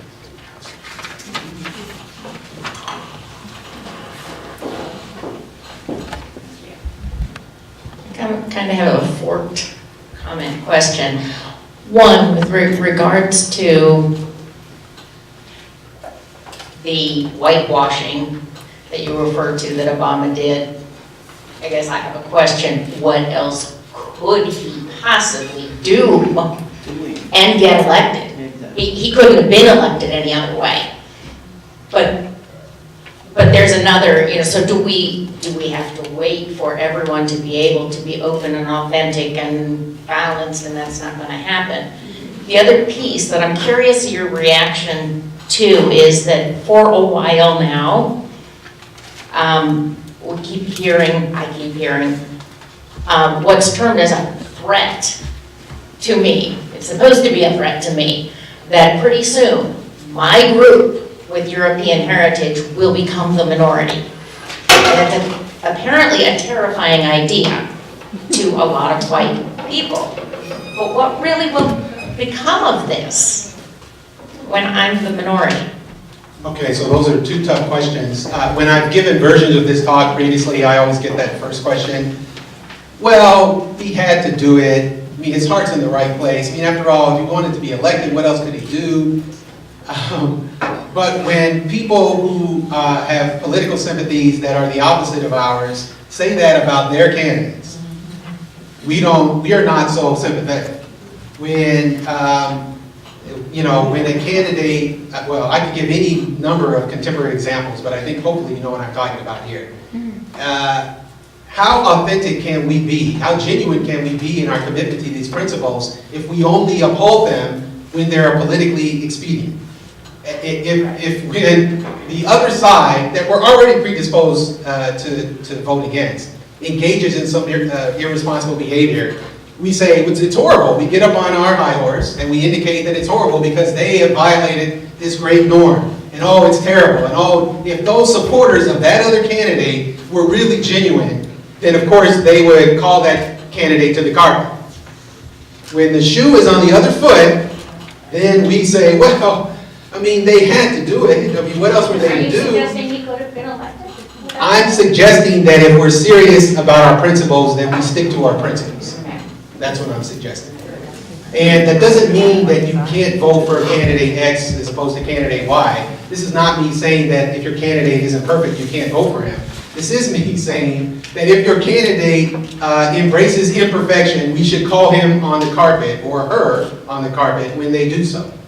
If a candidate running in the Democratic Party, where 90+% of African Americans have voted for that party for over 50 years, cannot bring themselves to actually show our faces in ads, we ought to say something about that. It's not okay. Do you have a projection of my other? And the other question was about? When I be the threat of becoming a minority for the whites. Well, I mean, demographers have been projecting for some time that in the not too distant future, non-Hispanic whites will be a minority, maybe, 40 some odd years into the future. This is an issue of consternation or concern for some, but I would simply tell people, I mean, we should not presume that the loss of numerical majority status necessarily means loss of power. And if you doubt my comment on that regard, I direct your attention to South Africa.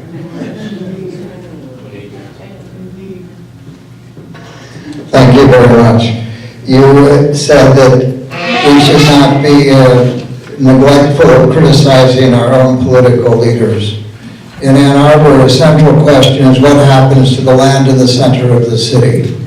We were told by the mayor and the majority of the city council that we must sell that land to a corporation, to a big building for reasons of taxes, for reasons of maybe supporting affordable housing, other very good causes. However, the second thing that is said by almost everyone is if we don't sell that and build something there and make it a public place, you know who will come? It will be the black people. It will be the vermin from Liberty Plaza that will move over and infect the area, make more problems for the library. It will be the drug pushers from the bus station. Now this is a racial question underneath a lot of highfalutin, good politics about affordable housing and taxes and so on. How do we really address this? The the city attorney says he will support abridging our constitutional rights to petition the government for redress of grievance. I asked this question earlier. And yet, the city attorney, the city clerk, the city council goes right along with neglecting, with denying our petition, because underneath it, and what was called by the deputy city attorney, was, what is the problem here? The problem is them. That's the word of the deputy city attorney. What is the problem? The problem is them. How do we, that's what you're talking about, how do we actually criticize the very honorable, respectable members of the city council? Because underneath it, they cannot deal with the problem of them. Yeah, I realize this question came up before. I'm not sure if my answer will be more satisfying to you, but in keeping with what I've already said, I'm sure that the people who run the city are honorable, or at least I have no reason not to think that that's the case. But however honorable they may or may not be, we as citizens have a responsibility to hold them to the principles that they espouse. And if in our judgment they are diverging from those principles, it's perfectly acceptable for us to act accordingly in the next election. So I think my comments about holding Obama or Democrats or liberals responsible is a broad blanket comment. I think it is, and when I say hold them responsible, that doesn't mean necessarily vote Republican, or if one is a Republican, that one necessarily vote Democratic. But when candidates preach one thing and practice something else, we can either turn a blind eye, or we can say, hey, wait a minute. Hey, wait a minute.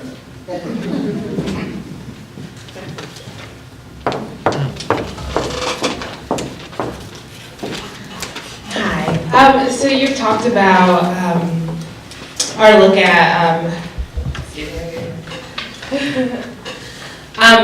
this election. It seems like the rules changed, and so like when Trump would say things, that were hurtful to other people, it was like that's fake news. So what are your projections of what the next election will look like? Do you have any idea on how we can combat things like that? Okay, so that's a good question. So what is the expectation for the next, I guess you mean presidential election? It's hard to know, of course. Social scientists are pretty good at helping us to understand what's happened in the past, but not that good about helping us to predict what's going to happen in the future. And, this is coming from someone who said, oh yeah, of course Hillary's going to win. She's going to win, yeah. She did. So I am chastened and humbled by that experience, and consequently a little reluctant to say what I think is going to happen in the future, because I've been wrong before. There are some things I can predict comfortably and confidently based on the past, right? I don't know what's going to happen in the next 2020 campaign, but I can tell you this much: 85% or more of blacks are going to vote for the Democratic candidate, and the majority of whites are going to vote for the Republican. I don't care what his or her name is, that will happen, because it's happened for the last 60 years.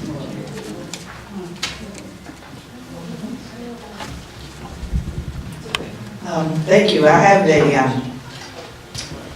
conflict with our accepting race as a social construct as opposed to it being a physical, biological certainty. When you talk about Obama and you assert his black side, it does not fit with white supremacy. So I'm conflicted as to why it is more important what he did as a black man than what he did as a white man, because he was both. And so I don't quite see that he was supposed to have ignored his white heritage as much as he ignored his black heritage. I'm not getting that. And then I don't know why this is now, because Obama is gone. He's no longer the president, and we have some real issues with who is.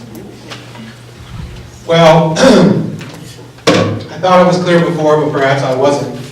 My criticisms were actually bipartisan, and they began by focusing on President Trump. But because they were bipartisan, they also focused on Democrats, and that's precisely why I focused on the most recent former president. You said that he is both, I guess, white and black, and in some respects, certainly that's true, in that he is, he does have a white mother and a black father. I didn't see his black father in that ad. I didn't see his black wife in that ad. I didn't see his black daughters in that ad. And that's just one ad. I also looked at a random sample of 20 of his ads, and there weren't African Americans or people of color in those ads at all, for the most part. Now, I know it's difficult to, I realize that many people are not going to be receptive to these comments. But that's precisely why I wanted to deliver them. I could have simply given my comments along the lines of criticizing the current president. I suspect literally everyone in this room will be sympathetic to such comments. And indeed, I would be one of those people. But if we really want to be true to our principles, then we can't just pick and choose when we want to apply. Thank you. I think we have time for one more question.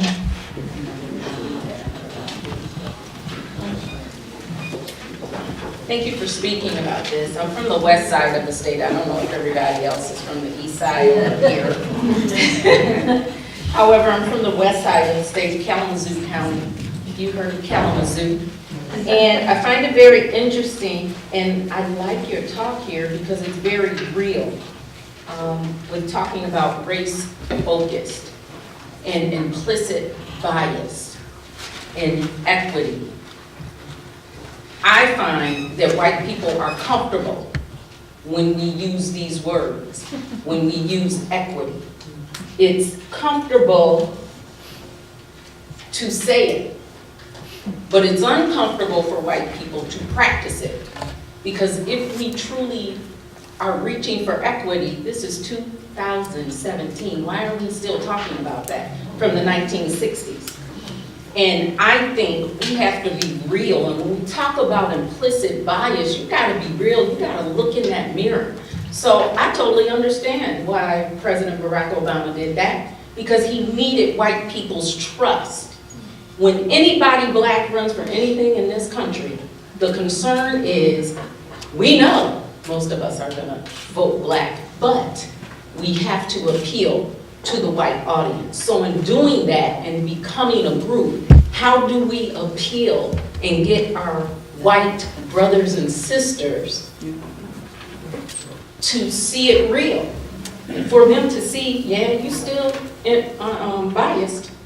Some of the things you say, you may not know it, but you are. So how do we get to that point? Because I agree with you, he shouldn't have had to.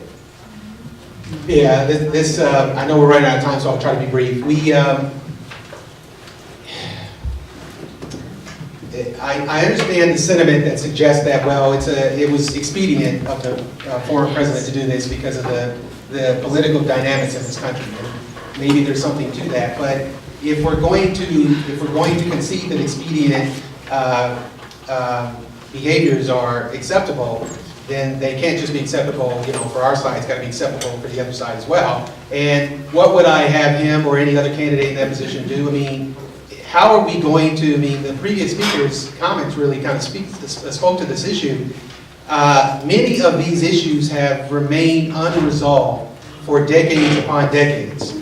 If we continue to turn away, if we continue to act with business as usual, we're not going to solve it. So we have to make the hard decisions. We have to confront the kind of complacency that we've all fallen into if we really want to do something different. If you want people to grapple with and to confront their own kind of inner biases, then we can't give them a pass. We can't give them a pass by saying that this is expedient. I'm not going to focus on black people. It makes people upset when we do that. So I'm not going to talk about them in my ad. I'm not even going to show them in my ad. Because that means that you're contributing to and reifying and solidifying the current racial hierarchy. If we want to attack that hierarchy, we're going to have to do something different. Because what we have been doing for the last several decades apparently has not worked.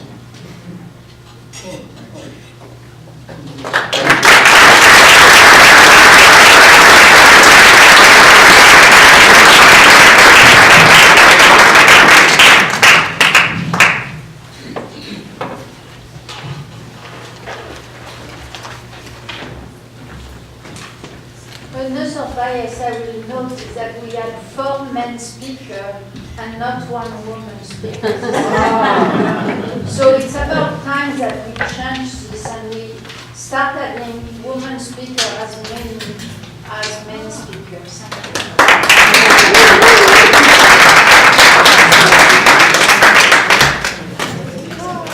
It's important to mention. Thank you, Dean.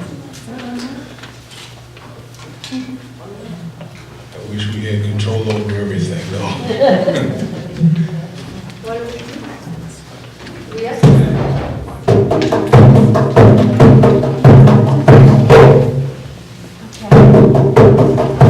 When the first Africans came to this part of the world in big numbers, they did not come here carrying 2-pack suitcases and a great big stack of books. They came here as people who had been caught, kidnapped, captured, tricked, sold, or cajoled into one of the worst systems of slavery that the world has ever seen. They rolled over here in the bottoms of slave ships, jammed together like sardines in a can, forced to live, eat, and sleep for months at a time in their own body wastes. And when those Africans arrived in this part of the world, they had nothing outside of themselves with which to fight that system of slavery. All they had was what was inside of them. Their memories of who they used to be, their belief in who they could be again. And they took those memories, they took those beliefs, and they put them together with whatever cultural or social situation they found themselves in, and they carved out a plan for survival. Declaring who they would be, telling their own story in their own words became the way that those Africans were able to survive. Now, I'm not by any means suggesting that they were the only group of people on earth ever to do that. But declaration makes things possible. I declare that there's a kind of country that I want to live in. I declare that I believe every human being has value and should be able to live up to the fullest of that person's potential. I declare that you are my sister. I declare that you are my brother. Who gets to say? I do. I'm not saying this is some God-given right. I'm not saying that I didn't fight for these rights to obtain even the ability to conceive of them. But I do conceive of them today. This country has never resolved the question of who could count, who should count, who should matter within this country. We've never resolved that. It's on our shoulders to make that decision. And who gets to decide? We do. Declaration makes things possible. There were 2 umpires umpiring in a baseball game, both standing at home plate when the player came running around and barreling into home plate, and the catcher tagged the runner, or at least that's what the catcher said. First umpire said, "You're out." And the catcher started to argue with the umpire, or the player, started to argue with the umpire. "I was safe. You don't know what you're talking about. You don't see what you think you see." And the catcher started to argue. "I tagged him. He was out by a mile." The second umpire just stood there. And the argument ensued for a while until finally they all realized that the second umpire was just standing there. So they turned to the umpire and they said, "Well, what do you think? What's going on? Why haven't you said anything?" And the umpire said, "He's not safe or out until I say. I get to make that decision." We are on a slippery slope I don't care what events, I don't care if you're a Republican or Democrat, if you declare yourself to be one or the other. There's no question, if you look at what's been going on in this country, particularly over the past year, that we are sliding faster and faster and faster away from those democratic ideals that we are supposed to live by. And thank you, Howard, for helping us to understand how those things have evolved and why they have evolved in the way that they have. We're sliding farther and farther away from those democratic ideals. We have the largest prison population of any nation on earth, and you know who's in those jails? Black and brown, mostly men. It's happening right underneath our noses. Every single institution that was set up as this country developed was set up to promote white supremacy. Every single institution. And they continue to function that way. You don't have to call attention to it. Don't have to name race at all. Just say, we're going to be fair. We're not going to touch the way that institution works. We're going to treat everybody the same. But draped as it is on that once legal history of racial hierarchy, the effect that those institutions have is to perpetuate racial inequality. The effect that those institutions have is to lead toward the election of a man like Donald Trump, who fits right in the tradition. Trump is not an aberration. Trump is a continuation of how this nation developed over many, many, many years. Who gets to decide? We do. All it takes is an act of declaration that we will, for the first time in the history of this country, live up to the principles that we have in our writings and in our literature. We proclaim that we've been. All we have to do is make the declaration that we want to live up to those things. This conference was called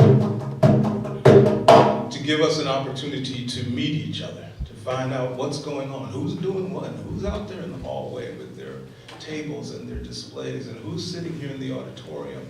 I don't want you to leave before you take at least one number, before you commit to doing at least one thing. And it doesn't matter what group you decide to commit to or to get in contact with, because it's all going in the same direction. But please do that before you go. There is no... Peter is still here. What'd you say, Peter? There's no such thing as being overly cautious when you're faced with an authoritarian regime. Some people have said, well, this is just not happening right now. We're okay right now. This'll blow over too. There's no such thing as being overly cautious in the face of authoritarianism, and it's going on around the world. So please commit. I'm done. We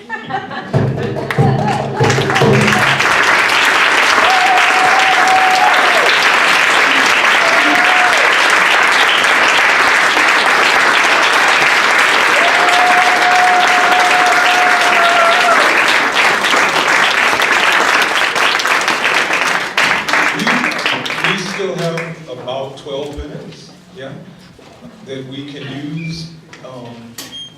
You can use it